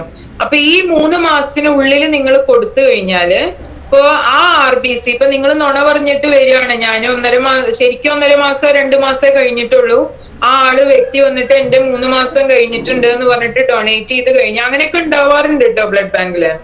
പക്ഷെ നമ്മൾ അവിടെ തന്നെ വരുന്ന ഡോണേഴ്സിനെ നമ്മൾ പിടിക്കും. പക്ഷെ എന്താന്ന് വെച്ച് കഴിഞ്ഞാൽ നമുക്ക് അറിയില്ല. അതാ ഞാൻ പറഞ്ഞ, വളരെ ജെന്യൂൻ ആയിരിക്കണം കാര്യങ്ങൾ. അതായത് ഇന്ന് നമുക്ക് അല്ലെങ്കിൽ നാളെ നമുക്കോ നമ്മളുടെ അടുത്തുള്ളവർക്കോ ഈ ബ്ലഡിന് ആവശ്യം വരാൻ നമ്മൾ ആലോചിച്ചിട്ട് ഈ പ്രൊസീജിയർ കൂടെ പോയി കഴിഞ്ഞാൽ നമ്മൾ പിന്നെ അത് ചെയ്യണമെന്ന് പറയില്ല. അപ്പൊ ഇതെന്താന്ന് വെച്ച് കഴിഞ്ഞാല്, ഇയാള് ചിലപ്പോ 2 months കഴിഞ്ഞിട്ടേ ഉണ്ടാവുള്ളൂ. അപ്പൊ നമുക്ക് ഇത് എടുക്കും, ഈ ബ്ലഡ് എടുക്കും, നമുക്ക് അറിയില്ല. ഞങ്ങൾ ചോദിക്കും 3 months കഴിഞ്ഞു, അയാൾ പറയും ഈ ഫോമിൽ ഫില്ല് ചെയ്തിട്ടുണ്ടാവും 3 മാസം കഴിഞ്ഞു എന്ന്. ഞാൻ ചോദിക്കുമ്പോൾ 3 മാസം കഴിഞ്ഞു എന്ന് പറയും. ഡോക്ടർ ചോദിക്കുമ്പോഴും 3 മാസം കഴിഞ്ഞു എന്ന് പറയും. ഞങ്ങൾ ബ്ലഡ് എടുക്കും. ബ്ലഡ് എടുത്ത് ഞങ്ങളിത് ക്വാളിറ്റി ചെക്ക് ചെയ്യും. ഈ ക്വാളിറ്റി എത്രത്തോളം RBC ഉണ്ട്, എത്രത്തോളം പ്ലേറ്റ്ലെറ്റ് ഉണ്ട്, എത്രത്തോളം പ്ലാസ്മ ഉണ്ട് എന്ന് നോക്കിയിട്ടാണ് നമ്മളിത് സ്റ്റോർ ചെയ്ത് വെക്കുക. അണ്ടർസ്റ്റുഡ്? അപ്പൊ ആ സമയത്ത് നമുക്ക് മനസ്സിലാവും ഇതിന് കറക്റ്റ് അളവിൽ RBC ഉണ്ടാവില്ല, ഇതിൽ കറക്റ്റ് അളവിൽ പ്ലേറ്റ്ലെറ്റ് ഉണ്ടാവില്ല, പ്ലാസ്മ ഉണ്ടാവില്ല. അപ്പൊ പിന്നെ നമ്മൾ ഈ ബ്ലഡ് യൂസ് ചെയ്തിട്ട് കാര്യമുണ്ടോ? അപ്പൊ നമ്മൾ ഈ ബ്ലഡ് എന്ത് ചെയ്യും? ഇത് ഡിസ്കാർഡ് ചെയ്ത് കളയും. ഇത് കളയേണ്ട അവസ്ഥയിലേക്ക് വരും. അപ്പൊ ഈ കൊടുത്ത വ്യക്തിക്ക് അവരുടെ ഹെൽത്ത് വൈസും പ്രോബ്ലം, ഈ ബ്ലഡ് വെറുതെ വേസ്റ്റ് ആയി പോവുകയും ചെയ്യും. അതുകൊണ്ടാണ് പറയുന്നത് മെയിൽ ഡോണേഴ്സ് 3 months കൂടുമ്പോഴും ഫീമെയിൽ ഡോണേഴ്സ് 4 months കൂടുമ്പോഴേ കൊടുക്കാൻ പാടുള്ളൂ. അപ്പൊ ഫീമെയിൽ ഡോണേഴ്സിന് ഇപ്പൊ നിങ്ങൾക്ക് സംശയം തോന്നും, എന്തുകൊണ്ട് ഫീമെയിൽ ഡോണേഴ്സിന് അപ്പൊ 90 ദിവസം കൊണ്ട് പ്ലേറ്റ്ലെറ്റും പ്ലാസ്മയൊക്കെ ഉണ്ടാവും എന്ന് പറഞ്ഞിട്ട് എന്തുകൊണ്ട് ഫീമെയിൽ ഡോണേഴ്സിന് 4 months ആണ്? ഫീമെയിൽ ഡോണേഴ്സിന് അതായത് അവർക്ക് ഈ മെനിസ്ട്രേഷൻ പീരീഡും കൂടെ ഇടയിൽ വരുന്നത് കാരണം അവർക്ക് ബ്ലഡ് ലോസ് കുറച്ചും കൂടെ ഉണ്ട്. അപ്പൊ it takes around 4 months to regain ഈ പ്ലേറ്റ്ലെറ്റും പ്ലാസ്മയൊക്കെ കറക്റ്റ് അളവിൽ വരെ അവർക്ക് 4 months എടുക്കും. അതുകൊണ്ടാണ് അവരുടെ എന്ത് പറയുന്നത് 4 മാസം കൂടുമ്പോഴേ കൊടുക്കാൻ പാടുള്ളൂ. മെയിൽ ഡോണേഴ്സിന് they can donate the blood in every 3 months. ഇത്രയും കാര്യങ്ങളാണ് ഒരു കാര്യം. അപ്പൊ ഇനി ഫീമെയിൽ ഡോണേഴ്സിന് വേറെ എന്തെങ്കിലും പ്രോബ്ലം ഉണ്ടോ കൊടുക്കാൻ? അപ്പൊ ഇത് പറഞ്ഞപ്പോഴാണ് എനിക്കത് ഓർമ്മ. എന്തെങ്കിലും ഫീമെയിൽ ഡോണേഴ്സിന് കൊടുക്കാൻ വേറെ വല്ല ക്രൈറ്റീരിയാസ് ഉണ്ടോ? അറിയോ ആർക്കെങ്കിലും? ഫീമെയിൽ ആയിട്ടുള്ള വല്ല സ്റ്റുഡൻസിനും അറിയോ? ആരെങ്കിലും കൊടുത്തവരുണ്ടോ? പ്രഗ്നന്റ് ടൈമിൽ പ്രഗ്നൻസി ടൈമിൽ കൊടുക്കാൻ പാടില്ല. പിന്നെ മനോഹര കൃഷ്ണ കാരിയിങ് ടൈമിൽ, അതന്നെ പ്രഗ്നൻസി ടൈമിൽ കൊടുക്കാൻ പാടില്ല. പിന്നെ വേറെ ഏതാ? ഫീഡിംഗ് മദേഴ്സിന് കൊടുക്കാമോ? ഫീഡിംഗ് മദേഴ്സിന് കൊടുക്കാൻ പാടില്ല. ലാക്ടേഷൻ ടൈമിൽ കൊടുക്കാൻ പാടില്ല. പിന്നെ വേറെ ആർക്കെങ്കിലും അറിയോ? അബോർഷൻ ആയതിനു ശേഷം അബോർഷൻ ആയാലും കൊടുക്കാൻ പാടില്ല. കറക്റ്റ് ആണ് നിങ്ങൾ പറയുന്നത്. ഫീമെയിൽ കുറച്ചും കൂടെ മെനിസ്ട്രൽ ടൈമിലും കൊടുക്കാൻ പാടില്ല. ഓക്കെ, അപ്പൊ നിങ്ങൾ പറഞ്ഞത് ഓൾമോസ്റ്റ് കറക്റ്റ് ആണ്. അതായത് ഒരു ഡോണർ വരികയാണെങ്കിൽ, ഒരു ഫീമെയിൽ ഡോണർ ആണെങ്കിൽ HP കറക്റ്റ് ആയിട്ട് 12.5 ഉണ്ടെങ്കിൽ മാത്രമേ എടുക്കാറുള്ളൂ. പിന്നെ രണ്ടാമത്തെ കേസ് അവരുടെ മെനിസ്ട്രേഷൻ ടൈം ആവരുത് എന്നുള്ളതാണ്. മെനിസ്ട്രേഷൻ ടൈം 7 days കഴിഞ്ഞാൽ നമ്മൾ 8th day ആണെങ്കിൽ എടുക്കും. Unless and until HP okay ആണെങ്കിൽ 12.5 ഉണ്ടെങ്കിൽ. പിന്നെ വേറെ ഒന്ന് പറയുന്നത്, പ്രഗ്നൻസി ടൈമിൽ അവർക്ക് കൊടുക്കാൻ പറ്റില്ല. പ്രഗ്നൻസി ടൈമിൽ കൊടുക്കാൻ പാടില്ല എന്ന് മാത്രമല്ല, അവര് ഡെലിവറി കഴിഞ്ഞാൽ 1 year-ഓളം ബ്ലഡ് കൊടുക്കാൻ പാടില്ല. 12 months എന്നാണ് പറയുന്നത്, 1 year കൊടുക്കാൻ പാടില്ല. പിന്നെ ലാക്ടേഷൻ പീരീഡ് ഒരു കുട്ടി ഉണ്ടായി പാല് കൊടുക്കുന്ന സമയത്ത് 6 months-ഓളം ഏകദേശം പാല് കൊടുക്കാൻ ലാക്ടേഷൻ പീരീഡിലും കൊടുക്കാൻ പാടില്ല. ഇതിപ്പോ സിസേറിയൻ ഡെലിവറി ആണെങ്കിലും നോർമൽ ഡെലിവറി ആണെങ്കിലും ഒക്കെ 12 months-ഓളം, അതായത് 1 year-ൽ നിങ്ങൾക്ക് ഫീമെയിൽ ഡോണേഴ്സിന് ബ്ലഡ് കൊടുക്കാൻ പറ്റില്ല. ഓക്കെ, അബോർഷൻ ആണെങ്കിലും അതെ 6 months ആണ്. ഇനി ഇത്രയും കാര്യങ്ങളാണ് ഫീമെയിൽ ഡോണേഴ്സിന്. ഇനി വേറെ, അതായത് നമ്മൾ എന്തൊക്കെ കാര്യങ്ങൾ ഉണ്ടെങ്കിലാണ് ഡോണറിന് എടുക്കാൻ പറ്റാത്തതെന്ന് അറിയോ? എന്തെങ്കിലും ഇപ്പൊ നമ്മൾ പറയാണ് നിങ്ങളെ ബ്ലഡ് എടുക്കാൻ പറ്റില്ല, എന്തെങ്കിലും കാര്യങ്ങൾ, എന്തൊക്കെ കാര്യങ്ങളാണ്? എന്താണ് അനീസ് ക്ലിയർ ആവുന്നത്? പറഞ്ഞോളൂ. HP-യുടെ കൗണ്ട് കുറവാണെങ്കിൽ HP കൗണ്ട് കുറവാണെങ്കിൽ എടുക്കാൻ പറ്റില്ല. 12.5 മിനിമം വേണം. പിന്നെ സ്ഥിരം മരുന്ന് കുടിക്കണ ആൾക്ക് കൊടുക്കാൻ പറ്റൂലല്ലോ. സ്ഥിരമായിട്ടും, അതായത് സ്ഥിരമായി എന്തെങ്കിലും മെഡിസിൻ കഴിക്കുന്ന ആൾക്ക് കൊടുക്കാൻ പറ്റില്ല. പക്ഷെ അത് ഷുഗറിന്റെ മരുന്നോ BP-യുടെ മരുന്നോ ആണെങ്കിലോ? ഷുഗറിന്റെ മരുന്നോ BP-യുടെ മരുന്നോ ആണെങ്കിൽ കൊടുക്കാൻ പറ്റും. അൺലെസ് ആൻഡ് അണ്ടിൽ കേട്ടോ. പറയൂ സർ, പറഞ്ഞോളൂ. ഇൻസുലിൻ ഉപയോഗിക്കുന്നുണ്ടെങ്കിൽ ഇൻസുലിൻ യൂസ് ചെയ്യണവർക്ക് കൊടുക്കാൻ പറ്റില്ല. അപ്പൊ ഷുഗറും BP ഉണ്ടെന്ന് വെച്ചിട്ട് ബ്ലഡ് കൊടുക്കാതിരിക്കരുത്. അവരെന്നും ചിലപ്പോൾ മെഡിസിൻ കഴിക്കുന്നവരാവാം.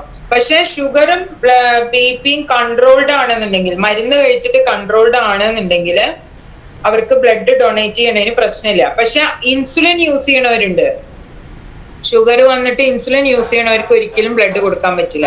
പിന്നെ വേറെ എന്തൊക്കെയാ? മെഡിസിൻസിന് തന്നെ വേറെ പല ടൈപ്പ് ഉണ്ട്. അതെങ്ങനെയാ അറിയോ? ഇനി എന്തെങ്കിലും ഇൻഫെക്ഷൻ ഉണ്ടെങ്കിൽ ബ്ലഡ് കൊടുക്കാൻ പറ്റില്ല. അത് ഓട്ടോമാറ്റിക് ആയിട്ട് മെഡിക്കൽ എക്സാമിനേഷനിൽ എന്തെങ്കിലും ഇൻഫെക്ഷൻസ് ഉണ്ടെങ്കിൽ നമുക്ക് അറിയാൻ പറ്റും. എന്താ വെച്ചാൽ ത്രോട്ടും ഇതെല്ലാം നോക്കും. പിന്നെ നമ്മൾ ഡോക്ടർ ചോദിക്കും, എന്തെങ്കിലും നിങ്ങൾക്ക് ബുദ്ധിമുട്ടുകൾ ഉണ്ടോ, ഈ 2 weeks-ൽ എന്തെങ്കിലും മെഡിസിൻസ് കഴിച്ചിട്ടുണ്ടോ, എല്ലാം ചോദിക്കും. ഇപ്പൊ ആന്റിബയോട്ടിക് കഴിക്കുകയാണ്, അപ്പൊ നിങ്ങൾക്ക് ഒരു ജലദോഷമോ എന്തെങ്കിലും, ഫോർ എക്സാമ്പിൾ പനി ജലദോഷം വന്നു, അല്ലെങ്കിൽ എന്തെങ്കിലും വന്നിട്ട് ഒരു 2 weeks-ൽ ആന്റിബയോട്ടിക് നിങ്ങൾ കഴിച്ചിട്ടുണ്ടെന്നുണ്ടെങ്കിൽ 2 ആഴ്ചത്തേക്ക് നിങ്ങൾക്ക് ബ്ലഡ് കൊടുക്കാൻ പറ്റില്ല.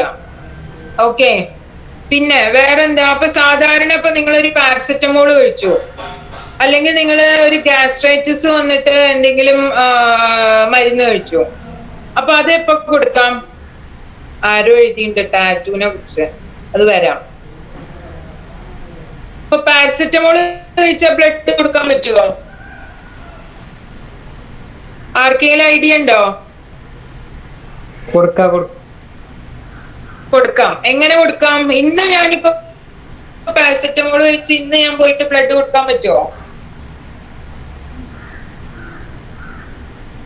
പറ്റില്ല. അതായത് അനാൽജസിക്കോ അങ്ങനത്തെ മെഡിസിൻസോ, അതായത് ഒരു 24 hours നമ്മളത് യൂസ് ചെയ്തിട്ടുണ്ടെന്നുണ്ടെങ്കിൽ, പാരസെറ്റമോൾ ആണെങ്കിലും ഗ്യാസ്ട്രൈറ്റിസിനുള്ള മെഡിസിൻ ആണെങ്കിലും ഇനി വേറെ എന്തെങ്കിലും സാധാരണ മെഡിസിൻസ് ഉണ്ടല്ലോ, നമ്മൾ ചിലപ്പോൾ തലവേദന വന്നിട്ട് ഒരു മരുന്ന് കഴിച്ചു, അങ്ങനത്തെ കാര്യങ്ങളൊക്കെ ഒരു 24 മണിക്കൂറിൽ നമ്മൾ കഴിച്ചിട്ടില്ല എന്നുണ്ടെങ്കിൽ നമുക്ക് എടുക്കാൻ പറ്റും. പക്ഷെ ആന്റിബയോട്ടിക് കഴിച്ചിട്ടുണ്ടെന്നുണ്ടെങ്കിൽ 2 weeks എടുക്കാൻ പറ്റില്ല.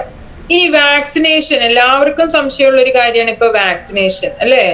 ഇപ്പൊ നേരത്തെ ചോദിച്ചിട്ട് ഞാൻ കണ്ടിരുന്നു വാക്സിനേഷൻ. കോവിഡ് വാക്സിൻ ആണെന്നുണ്ടെങ്കിൽ ഇപ്പൊ നമുക്ക് അതിന് റൂള് വന്നിട്ടുണ്ട്. കോവിഡ് വാക്സിൻ എടുത്തു കഴിഞ്ഞാൽ 14 ദിവസം കഴിഞ്ഞ് കഴിഞ്ഞാൽ ബ്ലഡ് ഡൊണേറ്റ് ചെയ്യാം. ഓക്കെ. പിന്നെ നോർമൽ വാക്സിൻസ് ഉണ്ട്, അല്ലെ? ബാക്കിയുള്ള ഇപ്പൊ HPSAGക്ക് വാക്സിൻ ഉണ്ട്, മീസിൽസിന് വാക്സിൻ ഉണ്ട്, പിന്നെ റാബിസ്, എന്തെങ്കിലും പട്ടിയെ പൂച്ച എന്തെങ്കിലും കടിക്കുക എന്തെങ്കിലും ചെയ്തു കഴിഞ്ഞാൽ ഒരു വാക്സിൻ എടുക്കും നമ്മൾ, അല്ലെ? Rabies, anti rabies vaccine.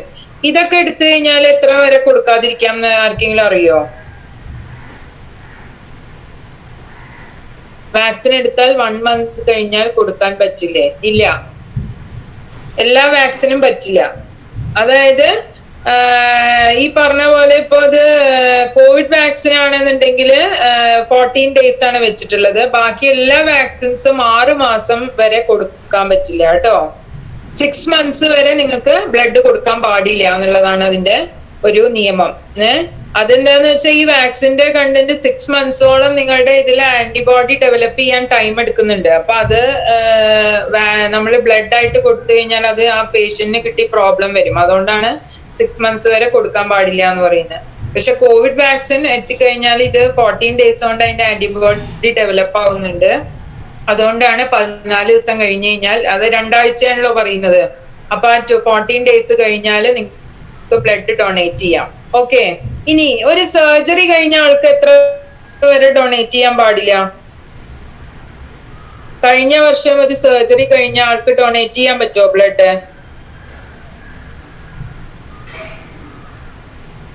ആർക്കെങ്കിലും അറിയോ? 1 year.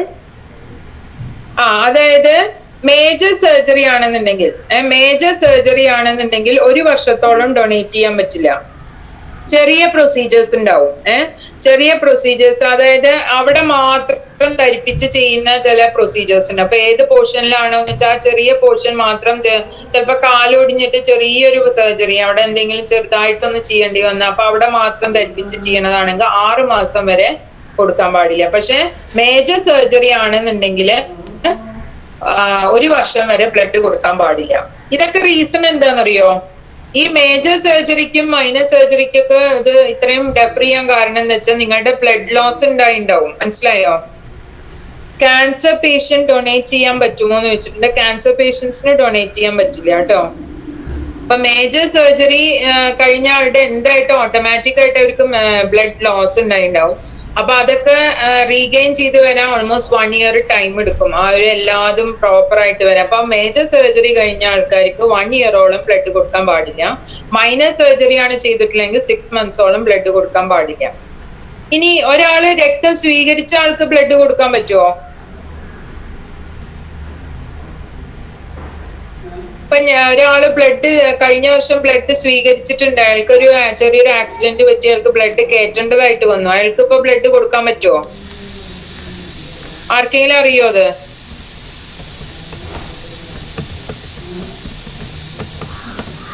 ആൻസർ ഇല്ല.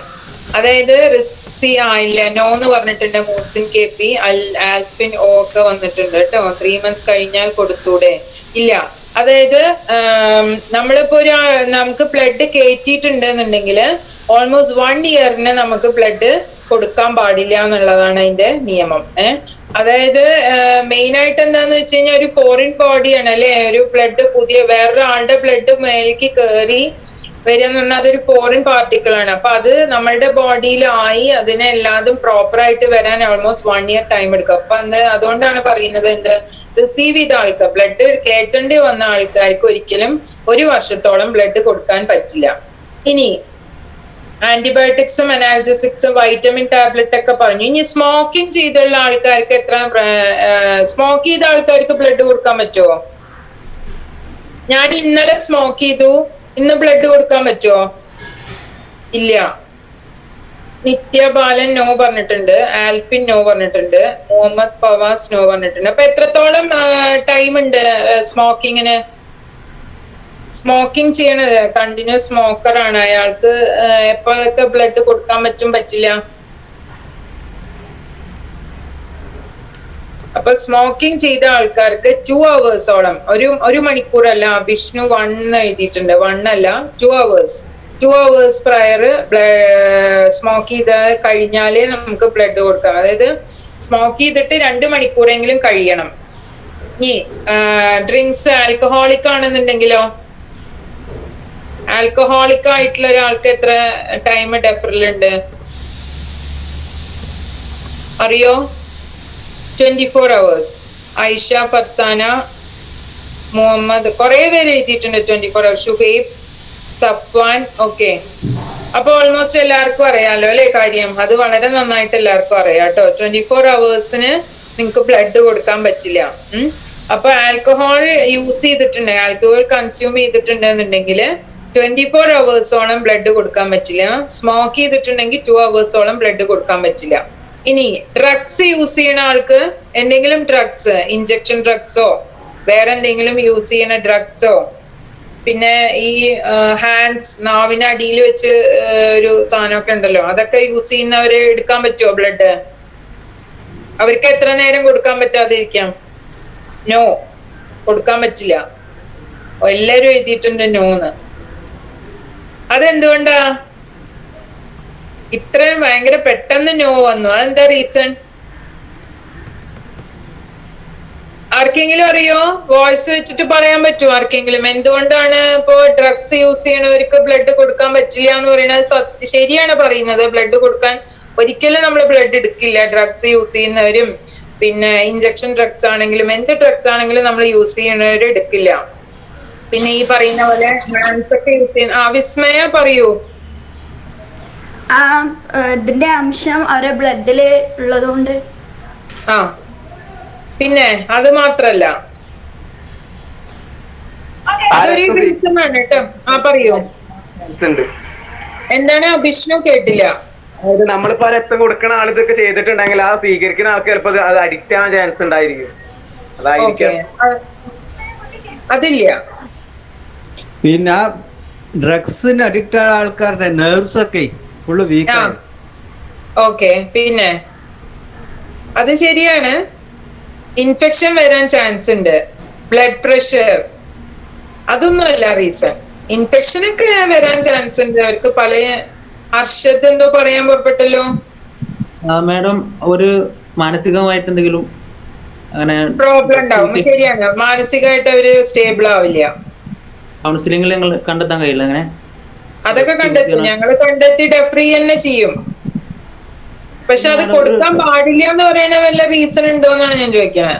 അതിന് മെയിൻ ഒരു റീസൺ ഉണ്ട്, അതുകൊണ്ടാ. അറിയില്ല.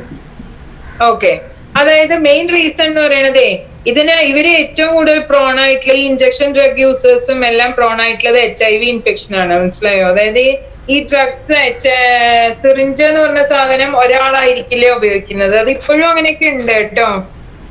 പറയൂ മുഹമ്മദ്, ആരോ പറയാൻ പുറപ്പെട്ടിട്ടുണ്ടല്ലോ, എന്തോ പറയുന്നുണ്ടോ? അത് ഡ്രഗ്സ് നമ്മൾ യൂസ് ചെയ്യണത് രക്തത്തിലേക്ക് ഡയറക്റ്റ് ആയിക്കാണ് ചെയ്യല്, ഇഞ്ചക്ഷൻ ഒക്കെ ആവുമ്പോ.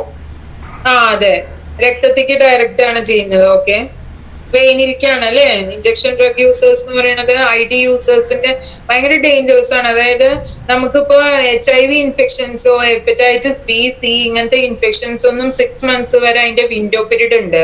അപ്പൊ ഈ വിൻഡോ പീരീഡിൽ അവർക്ക് HIV ഉണ്ടോ എന്നുള്ളത് നമുക്ക് കണ്ടുപിടിക്കാൻ ഈ ടെസ്റ്റുകളിൽ പ്രയാസമാണ്. എലൈസ ടെസ്റ്റ് ആണ് നമ്മൾ ചെയ്യുന്നത്.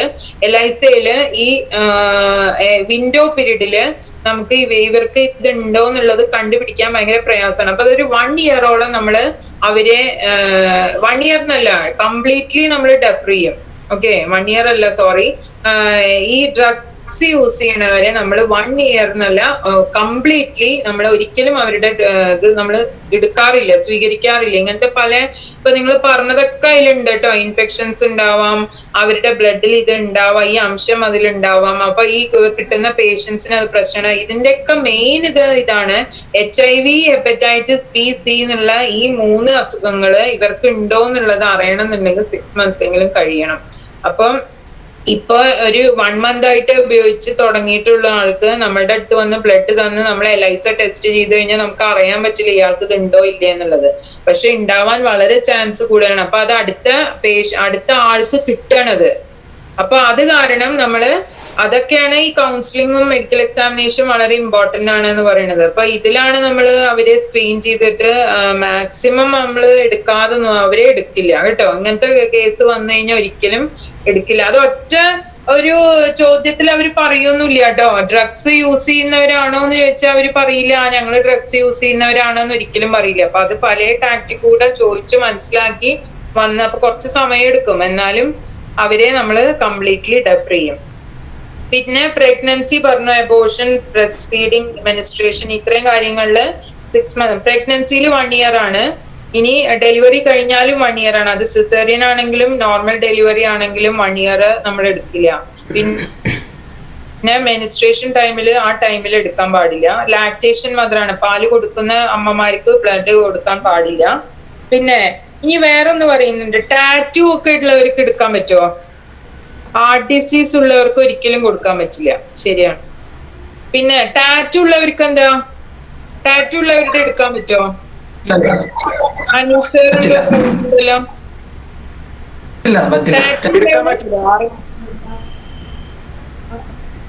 നോ എന്ന് പറയുന്നുണ്ട് ചിലര്. ആ വിഷ്ണു എന്താ പറഞ്ഞേ? 6 മാസം കഴിഞ്ഞെടുത്തൂടെ? 6 മാസം കഴിഞ്ഞ് എടുക്കാം. ദിൽഷാദ് മുഹമ്മദ് പറഞ്ഞിട്ടുണ്ട്. ഫിനീഷ് ബാബു നോ പറഞ്ഞിട്ടുണ്ട്. അതായത് ടാറ്റു ചെയ്തിട്ട്, ടാറ്റു മാത്രല്ല ബോഡി പിയേഴ്സിങ്. ചിലര് ഇപ്പൊ കാത്, എല്ലാ ഭാഗത്തും കാത്, ഇപ്പൊ ആൺകുട്ടികളോ പെൺകുട്ടികളോ എന്നൊന്നുമില്ല, എല്ലാ ഭാഗത്തും കാത് ഇവിടെ കുത്തും ഇവിടെ കുത്തും ഇങ്ങനെയൊക്കെ ഉള്ളവരുണ്ട്. അപ്പൊ ഇതും എന്താണ് 6 മാസം വരെ എടുക്കില്ല. ഇതിന് റീസൺ എന്താ? ഈ ടാറ്റു ഇപ്പൊ നമ്മളിവിടെ കുത്തി, അല്ലെങ്കിൽ ഈ കമ്മലോ അല്ലെങ്കിൽ ഇവിടെയൊക്കെ കുത്തി വെച്ചതിന് എന്തെങ്കിലും ഇതുണ്ടോ? അതിന് വല്ലതും ഉണ്ടോ? HIV സ്പ്രെഡ് ആവാനുള്ള ചാൻസ് ഉണ്ട് അവിടെ. ഈ സെയിം റീസൺ ആണ് കേട്ടോ. ഈ ഡ്രഗ്സിന്റെ പറഞ്ഞ പോലെ തന്നെയാണ് HIV-യും ഹെപ്പറ്റൈറ്റിസ് B, C സ്പ്രെഡ് ആവാൻ വളരെ ഈസിയാണ്. അതുകൊണ്ട് നിങ്ങൾ ടാറ്റുവോ, നിങ്ങളിപ്പോ യങ്സ്റ്റേഴ്സ് ആണ്, ഇപ്പൊ ഞാൻ പറഞ്ഞു തരികയാണ്, നിങ്ങൾ ടാറ്റു അല്ലെങ്കിൽ ബോഡി പിയേഴ്സിങ്, അതായത് എവിടെയെങ്കിലും കാതുകുത്ത് അല്ലെങ്കിൽ ഇവിടെയൊക്കെ കുത്തി കാണാം ഇപ്പൊ കുട്ടികള്. അപ്പൊ അങ്ങനെയൊക്കെ ചെയ്യാൻ ഉദ്ദേശിക്കുകയാണെങ്കിൽ വളരെ ഹൈജീനിക് ആയിട്ടുള്ള സ്ഥലത്ത്, കുറച്ച് പൈസ ചെലവാക്കിയാലും കുഴപ്പമില്ല, അങ്ങനത്തെ സ്ഥലത്ത് പോയിട്ട് നിങ്ങൾ ചെയ്യാം. ഓക്കെ, നമ്മളുടെ അടുത്തൊരു കേസ്, HIV കേസ് വന്നതാണിത്. അത് കാരണമാണ് പറയുന്നത്. അതായത് ഇപ്പൊ ബാംഗ്ലൂര് മാത്രല്ല, നമ്മളുടെ നാട്ടില് വളരെ, ഇപ്പൊ ഒന്നും പറയണ്ട, മഞ്ചേരി എന്ന് പറഞ്ഞ ചെറിയ ടൗണിൽ വരെ, മഞ്ചേരി, പെരിന്തൽമണ്ണ എന്നൊക്കെ പറഞ്ഞ ചെറിയ ടൗണിൽ വരെ ഈ ടാറ്റു വളരെ അധികം ഫ്ലറിഷ് ആയിട്ട് കഴിഞ്ഞു. ഇപ്പൊ ഇങ്ങനെ മഷ്റൂം പോലെ ടാറ്റു ചെയ്തു കൊടുക്കുന്ന സ്ഥലങ്ങളാ. അപ്പൊ ഈ ടാറ്റു ചെയ്യുമ്പോ പുതിയ സിറിഞ്ച്, ആ ഇങ്ക് ഇപ്പൊ സിറിഞ്ച് പുതിയതാണെങ്കിലും ഒരു HIV ഉള്ള ഒരാളുടെ അത് ഇതിലേക്ക് ആക്കി രണ്ടാമത്തെ ആൾക്ക് ആ സിറിഞ്ചിൽ നിന്ന് എടുത്തിട്ട് ഇതിലേക്ക് കുത്തി കയറ്റി കഴിഞ്ഞാൽ ഉറപ്പായിട്ടും അയാൾക്ക് ഇൻഫെക്ഷൻ കിട്ടാൻ വളരെ ചാൻസ് കൂടുതലാണ്. അപ്പൊ നിങ്ങൾ വളരെ ഹൈജീനിക് ആയിട്ടുള്ള സ്ഥലത്ത് പോയിട്ട് ഇത് ചെയ്യരുതെന്നൊന്നും നമ്മൾ ഒരിക്കലും പറയില്ല. എന്താന്ന് വെച്ചാൽ നിങ്ങളൊക്കെ യങ്സ്റ്റേഴ്സ് ആണ്, നാളെ നമുക്ക് പല ഇൻട്രസ്റ്റും വരും.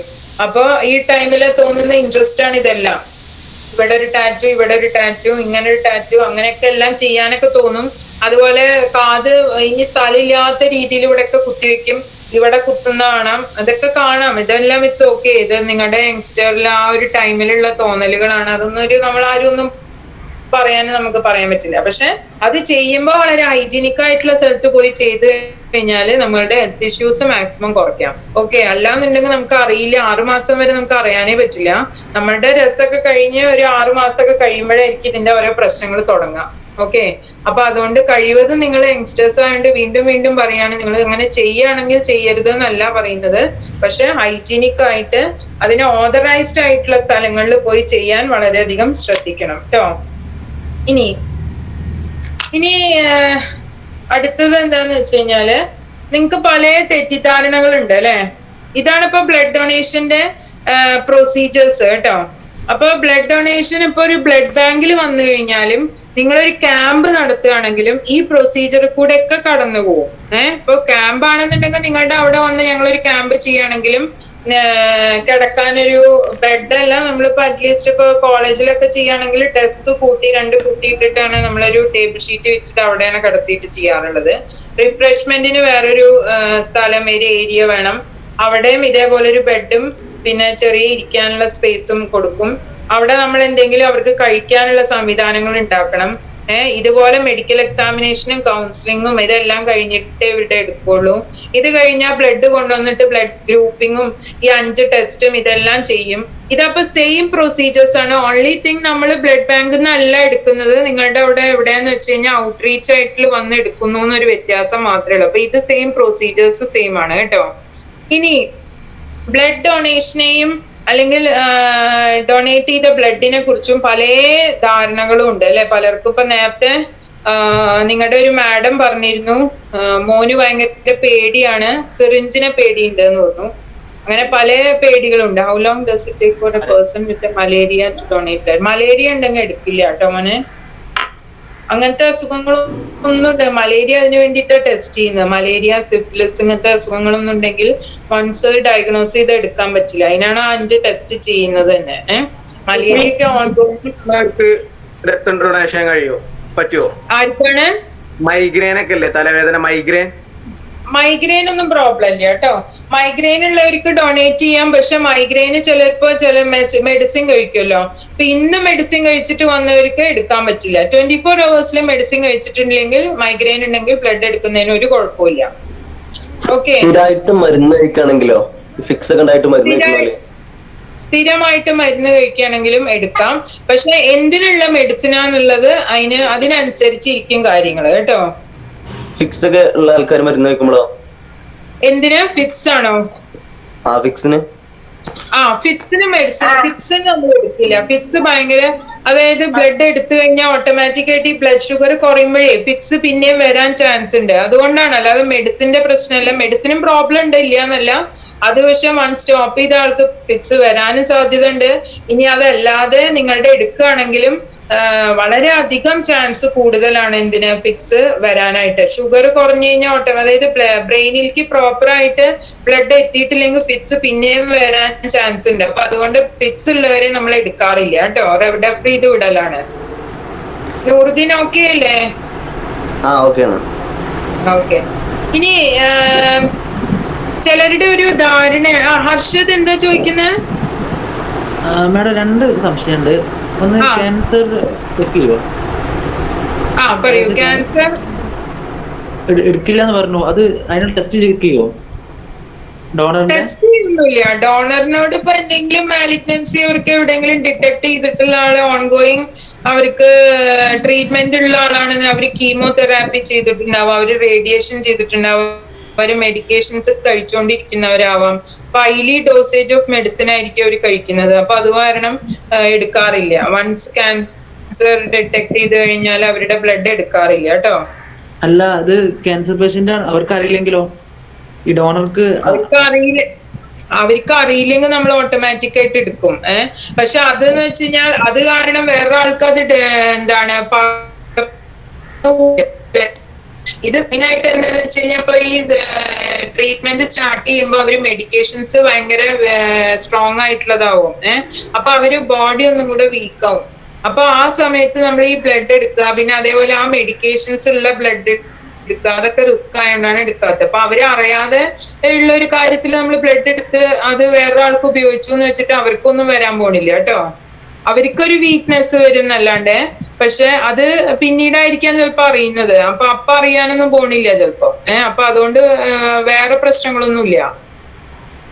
പിന്നെ മാഡം ഈ ബ്ലഡ് ഡൊണേറ്റ് ചെയ്ത ശേഷം എന്തെങ്കിലും ഡയറ്റ് ഫോളോ ചെയ്യേണ്ടതുണ്ടോ? ഡയറ്റ് ഫോളോ ചെയ്യാന്ന് പറഞ്ഞു കഴിഞ്ഞാൽ ഇപ്പൊ എല്ലാ ഡോണേഴ്സിനെയും ഇപ്പൊ ഞങ്ങളുടെ അടുത്തൊക്കെ വരുന്നവര് എന്ന് പറഞ്ഞു കഴിഞ്ഞാൽ നോർമൽ ഡോണേഴ്സാണ്.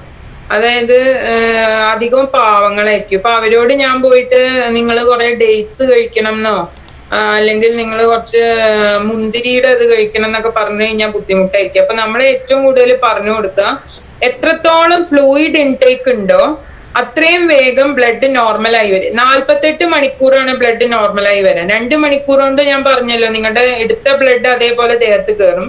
അത് 48 മണിക്കൂറിനുള്ളിൽ നിങ്ങളുടെ എല്ലാ ഘടകങ്ങളും ബ്ലഡിൽ വരും.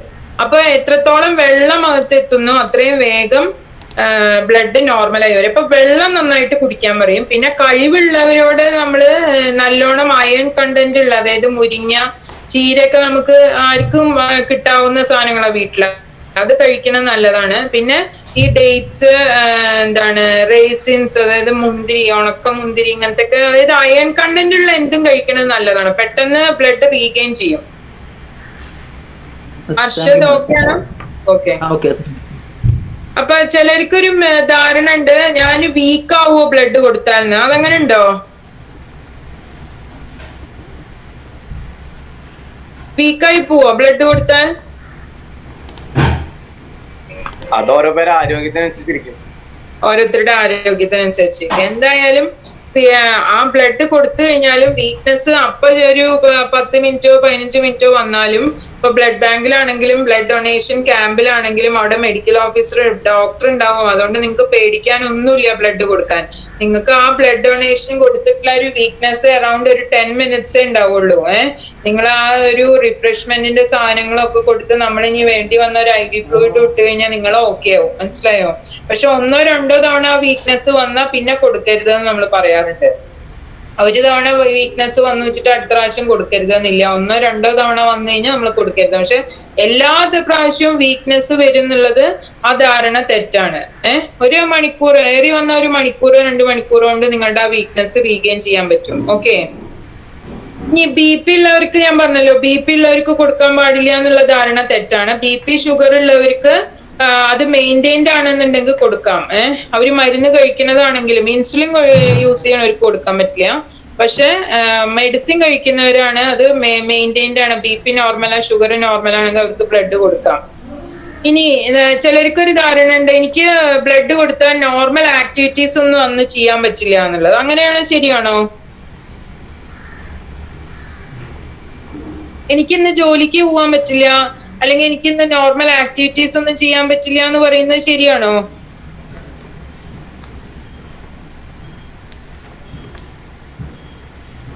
അല്ല. അതായത് കുറച്ച് പ്രയാസപ്പെട്ട എക്സസൈസ്, കളിക്കുക, അതായത് കുറച്ച് എക്സേർഷൻ വരണം, അതായത് ഓക്സിജൻ കുറച്ച് എക്സേർട്ട് ചെയ്തിട്ട് ചെയ്യേണ്ട കാര്യങ്ങൾ മാത്രമേ നമ്മൾ അവോയ്ഡ് ചെയ്യാൻ പറയുള്ളൂ. നോർമൽ റുട്ടീൻ ഒന്നും അവോയ്ഡ് ചെയ്യേണ്ടതായിട്ട് യാതൊരു ആവശ്യവും ഇല്ല. എക്സസൈസ് നിങ്ങൾ കളിക്കുന്നുണ്ടെങ്കിൽ കളിക്കുക, വല്ലാതെ വെയിൽ കൊള്ളരുത് എന്ന് പറയും. ഡ്രൈവ് ചെയ്യാൻ ഒരു 1/2 മണിക്കൂറെങ്കിലും നിങ്ങൾ ഡ്രൈവ് ചെയ്യാതെ അവിടെ ഇരിക്കും.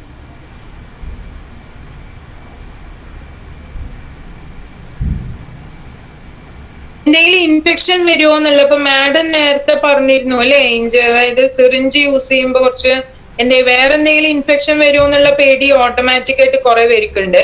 അത് പേടിക്കേണ്ട, ഇന്നത്തെ സാഹചര്യത്തിൽ അത് പേടിക്കേണ്ട യാതൊരു ആവശ്യവും ഇല്ല. എന്താ കാരണം എന്ന് വെച്ച് കഴിഞ്ഞാൽ ഓരോ ബാഗിനും സിറിഞ്ച്, അത് ആ ബാഗിനോട് അറ്റാച്ച് ചെയ്തിട്ടുള്ള പുതിയ സിറിഞ്ച് ആയിട്ടാണ് അത് വരുന്നത്.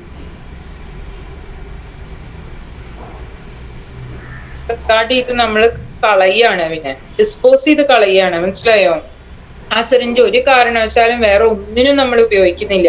അത് അപ്പൊ തന്നെ നിങ്ങളുടെ മുന്നിൽ തന്നെയാണ് അത് ചെയ്യുന്നത്. നിങ്ങളുടെ മുന്നിൽ തന്നെ ആ സാമ്പിൾ എടുക്കാൻ വേണ്ടി ആ സിറിഞ്ച് യൂസ് ചെയ്യുന്നു.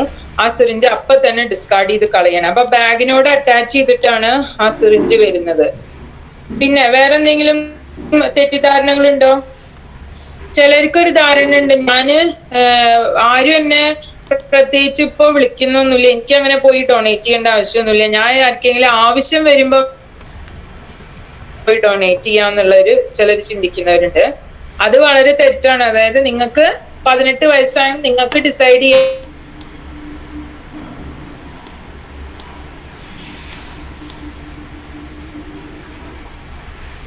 നിങ്ങളുടെ ബ്ലഡ് അവർക്ക് തന്നെയാണോ കിട്ടുന്നത്? അല്ലല്ലോ. ഈ ടെസ്റ്റ് എല്ലാം കഴിഞ്ഞ് വേറൊരാൾക്കാണ് അത് കിട്ടുന്നത്. ചിലപ്പോ പെട്ടെന്ന് എമർജൻസി കേസിൽ ചിലപ്പോ നിങ്ങൾക്ക് തന്നെ ആയിരിക്കാം, നിങ്ങളുടെ ഫ്രണ്ട്സിന് തന്നെ ആയിരിക്കാം, അല്ലെങ്കിൽ റിലേറ്റീവ്സിനായിരിക്കാം. എന്ന് വെച്ചാൽ അങ്ങനത്തെ കേസിൽ നമ്മൾ റാപ്പിഡ് ടെസ്റ്റ് ചെയ്തിട്ട് കൊടുക്കും. അപ്പൊ ബ്ലഡ് ബാങ്കിൽ ഒരു ഗ്രൂപ്പ് ഇല്ല. അപ്പൊ ഫോർ എക്സാമ്പിൾ വളരെ റെയർ ഗ്രൂപ്പായ O നെഗറ്റീവ് ഇല്ല. അപ്പൊ ഒരാള് വന്നു, അവരുടെ തന്നെ ഒരാളെ കൊണ്ടുവന്നു തന്നു. അപ്പൊ ഡോക്ടർ എഴുതി കഴിഞ്ഞാൽ റാപ്പിഡ് ടെസ്റ്റ് ഇട്ടിട്ട്, അതായത് LIC അല്ല, അപ്പൊ പെട്ടെന്ന് കാർഡ് ടെസ്റ്റ് എന്ന് പറയും. ആ കാർഡ് ടെസ്റ്റ് ഇട്ടിട്ട് കുഴപ്പമൊന്നുമില്ല, നെഗറ്റീവ് ആണെന്നുള്ളത് ഉറപ്പ് വരുത്തിയിട്ട് നമ്മള് കൊടുക്കും. അപ്പൊ ചിലപ്പോ നിങ്ങളുടെ ബ്ലഡ് തന്നെ കിട്ടും. അത് വളരെ റെയർ കേസ് ആണ് കേട്ടോ. ഇനി ഒരു സ്റ്റോറേജും കൂടി പറഞ്ഞിട്ട് ഞാൻ നിർത്താം. ഈ ബ്ലഡ് നമുക്ക് സ്റ്റോർ ചെയ്യേണ്ടതായിട്ടുള്ള അതിനൊക്കെ എക്സ്പയറി ഉണ്ടല്ലോ അല്ലെ? PRBC എന്ന് പറയും, അതായത് പാക്ഡ് RBC. ഞാൻ പറഞ്ഞല്ലോ ബ്ലഡ് ബാങ്കില് ബ്ലഡ് എടുത്തു കഴിഞ്ഞാൽ 3 തരം തിരിച്ചിട്ടാണ് എടുത്തു വെക്കുക. അപ്പൊ RBC എത്ര ദിവസം വരെ നിൽക്കും നിങ്ങൾക്ക് അറിയോ? ആർക്കെങ്കിലും അറിയോ? RBC എത്ര ദിവസം വരെ? 7 ദിവസം. അല്ല, വേറെ ആർക്കെങ്കിലും അറിയോ?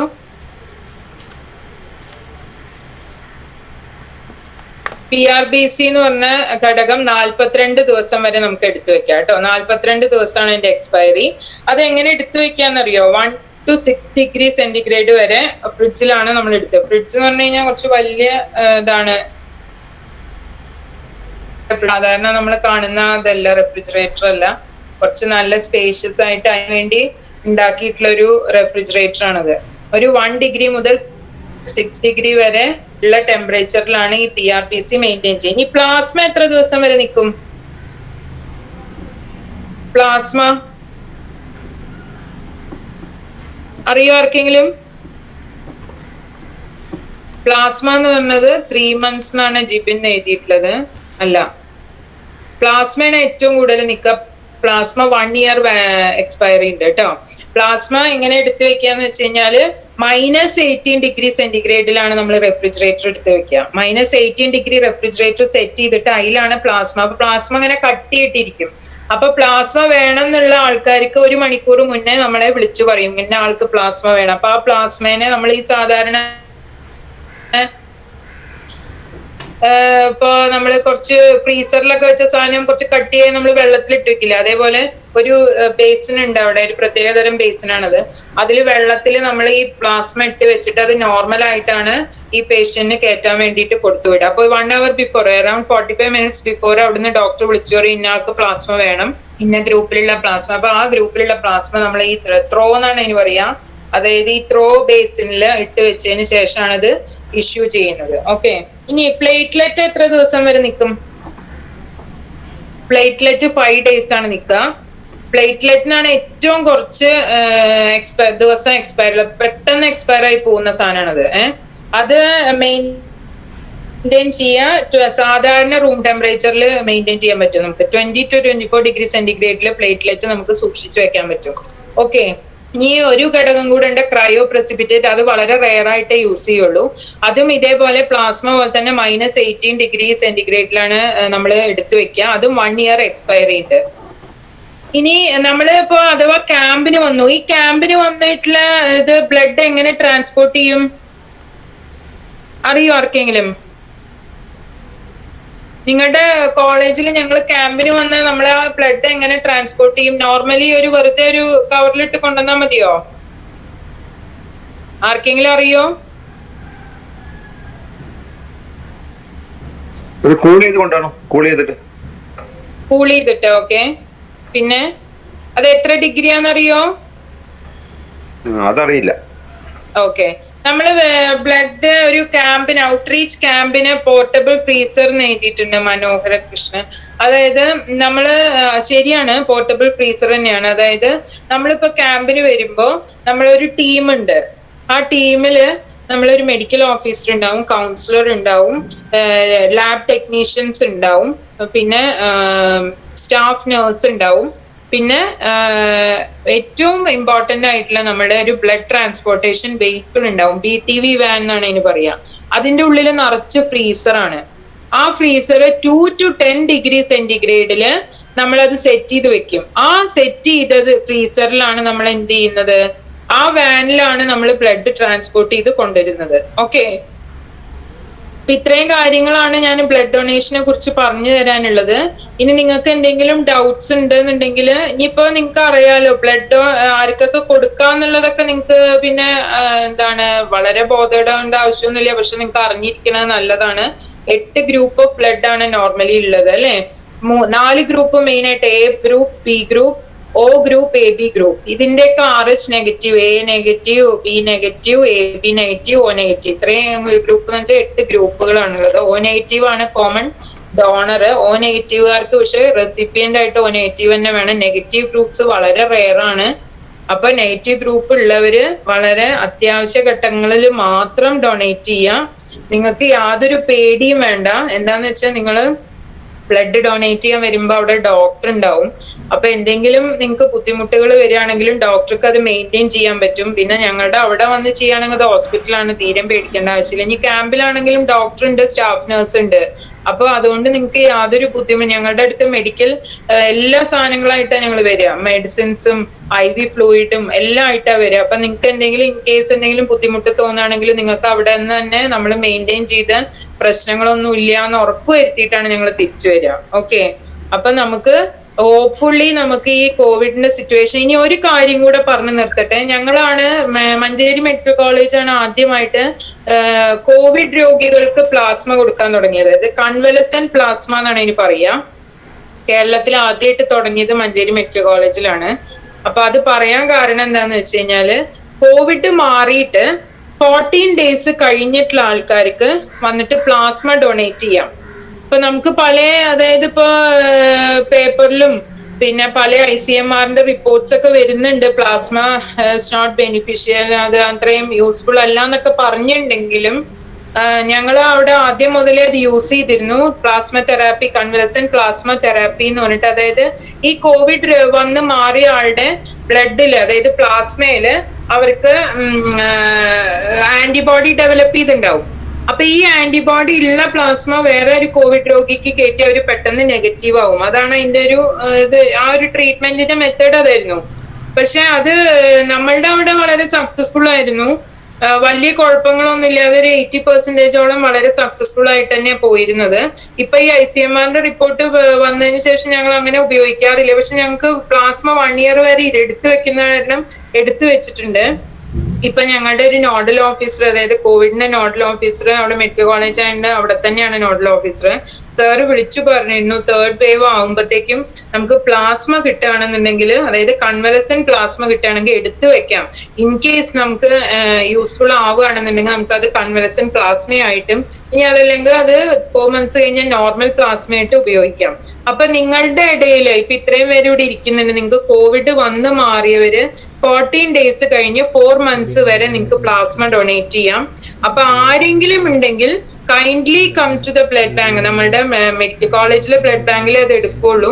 അപ്പൊ അവിടെ വന്നിട്ട് നിങ്ങൾക്ക് ഒരു അപ്പോയിന്റ്മെന്റ് ആദ്യം തന്നെ എടുക്കുക. സാറിന്റെ അടുത്ത് എന്റെ നമ്പർ ചോദിക്കുക, അല്ലെങ്കിൽ ബ്ലഡ് ബാങ്കിന്റെ നമ്പർ ചോദിക്കുക, വിളിക്കുക. നിങ്ങൾ അവിടെ ഓക്കെ ആണെങ്കിൽ രാവിലെ 9 മണി മുതൽ ഉച്ചയ്ക്ക് 1 മണി വരെ നമ്മൾ ബ്ലഡ് എടുക്കും. പ്ലാസ്മ എടുക്കുക എന്ന് പറഞ്ഞാൽ ബ്ലഡ് തന്നെയാണ് എടുക്കുന്നത്, അതൊന്ന് സെപ്പറേറ്റ് ചെയ്ത് എടുക്കുകയാണ് നമ്മള്. അപ്പൊ അവർക്ക് ഹെൽപ്ഫുൾ ആവും. നമ്മൾ 3rd വേവിന് മുന്നേ അത് എടുത്തു വെക്കാൻ വേണ്ടിയിട്ട് നോക്കുന്നുണ്ട്. അപ്പൊ ആരെങ്കിലും ഉണ്ടെങ്കിൽ kindly contact and come to the blood bank and donate the blood. ഇനി അല്ലെങ്കിലും നിങ്ങൾ ഇത് കേട്ടിട്ട് നിങ്ങൾക്ക് ഓക്കെ ആണ്, നിങ്ങൾക്ക് ബ്ലഡ് കൊടുക്കണം എന്ന് തോന്നുന്നവരും, നിങ്ങളൊക്കെ 18 years കഴിഞ്ഞവരായിരിക്കാം, ആർക്കെങ്കിലും വില്ലിങ് ആയിട്ട്, നമുക്ക് അത്ര അത്യാവശ്യമായിട്ടുള്ള സമയം തന്നെയാണ്. ബിക്കോസ് നമുക്ക് പുറത്തു പോയി ക്യാമ്പുകൾ നടത്താൻ പറ്റാത്തൊരു അവസ്ഥയാണ് ഇപ്പോ.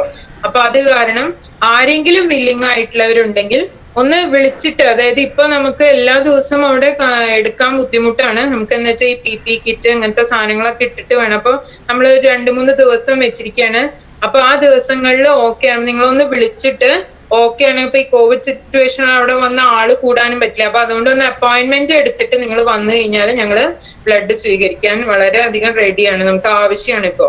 അപ്പൊ അതുകൊണ്ട് സർ, എനിക്ക് നിങ്ങളെല്ലാവരും ഇത്രയും നേരം കേട്ടിരുന്നു, നിങ്ങൾക്കൊക്കെ മനസ്സിലായി എന്ന് വിചാരിക്കുന്നു. ഇതെന്താന്ന് വെച്ച് കഴിഞ്ഞാൽ നമുക്ക് കുറച്ചും കൂടെ ഇന്ററാക്റ്റീവ് സെഷൻ ആക്കാമായിരുന്നു. പക്ഷെ എന്താന്ന് വെച്ച് കഴിഞ്ഞാൽ നമുക്ക് ഓൺലൈനിൽ അതിൻ്റെതായ പരിമിതികളില്ലേ. എന്നാലും നിങ്ങൾ കുറെയൊക്കെ ഇന്ററാക്ട് ചെയ്തു, നിങ്ങൾ അതിനൊക്കെ റെസ്പോണ്ട് ചെയ്തിട്ടുണ്ടായിരുന്നു. അപ്പൊ അതുകൊണ്ട് thanks a lot sir. Over to you. വളരെ നല്ല ക്ലാസ് ആയിരുന്നു മാഡം. അത്രയും നല്ല ക്ലാസ് ആയിരുന്നു. രാധിക മാഡത്തെ കോഴിക്കോട് നിന്ന് നമുക്കുള്ള നമ്മുടെ ഒരു സുഹൃത്ത് കൗൺസിലർ തന്ന നമ്പറിൽ രാധിക മാഡത്തെ വിളിച്ച് മാഡം ഒരു മടി പോലും കൂടാതെ ആ ഒരു കാര്യത്തിൽ നമ്മുടെ കൂടെ വന്നു. പിന്നെ ഞാൻ ഏത് സമയത്ത് വിളിച്ചപ്പോഴും അത്ര തിരക്കായിട്ട് പോലും മാഡം ഫോണ് എടുക്കാൻ പറ്റാത്ത സാഹചര്യം ഉണ്ടായിട്ടുണ്ട്. പക്ഷെ എനിക്ക് തിരിച്ച് വിളിച്ചിട്ട് വളരെ പോസിറ്റീവായിട്ട് നമ്മുടെ കൂടെ ഞങ്ങൾ ക്ലാസ് എടുക്കാമെന്നും ഇത്ര നന്നായിട്ട് എനിക്ക് തോന്നുന്നു ഒരു ക്ലാസ് ക്വസ്റ്റ്യൻ ആൻസർ കൂടെ തന്നെയാണ് എടുക്കുന്നത്. അല്ലാതെ ഒരു 1 വേ അല്ല. ഞങ്ങളുടെ ഈ ട്രെയിനിങ്ങിന്റെ ഭാഗം ഇതേപോലെ തന്നെയാണ്. കാരണം അതൊരു 2 വേ കമ്മ്യൂണിക്കേഷൻ ആണ് ഇൻഡസ്ട്രിയൽ ട്രെയിനിങ് ഡിപ്പാർട്ട്മെന്റിലെ ട്രെയിനിങ് എന്നുള്ളത്. അതേപോലെ തന്നെ കുട്ടികളുടെ കാര്യങ്ങൾ, അവരുടെ സംശയങ്ങൾ തീർത്തുകൊണ്ടുള്ളൊരു ക്ലാസ് വളരെ വളരെ മോട്ടിവേറ്റഡ് ആയിട്ടിരുന്നു. എനിക്ക് തോന്നുന്നു നമ്മുടെ അരീക്കോട് ITIയിലെ RRCയും NSSും ഒരുമിച്ച് കൂടെ ഉണ്ടാവും. നമ്മുടെ ഈ ഒരു സോഷ്യൽ കമ്മിറ്റ്മെന്റ് ആണല്ലോ ഇതെല്ലാം. അപ്പൊ എല്ലാവർക്കും ഈ ഒരു ബ്ലഡ് ഡൊണേറ്റ് ചെയ്യാനുള്ള ഒരു ഊർജം അവർക്ക് വന്നിട്ടുണ്ടാവുമെന്നാണ് എനിക്ക് മനസ്സിലാകുന്നത്. ഇത്ര നല്ല രീതിയിൽ മാഡം ക്ലാസ് എടുത്തു. ഇതിന്റെ ഈ ഒരു ക്ലാസ്സിൽ പങ്കെടുക്കാനും മാഡം ഇത്ര നേരം വളരെ വളരെ നല്ല രീതിയിൽ ക്ലാസ് എടുത്തതിന് ITIയുടെ പേരിൽ RRCയുടെയും NSSന്റെയും പേരിൽ ഒരിക്കൽ കൂടി നന്ദി പറയാണ്.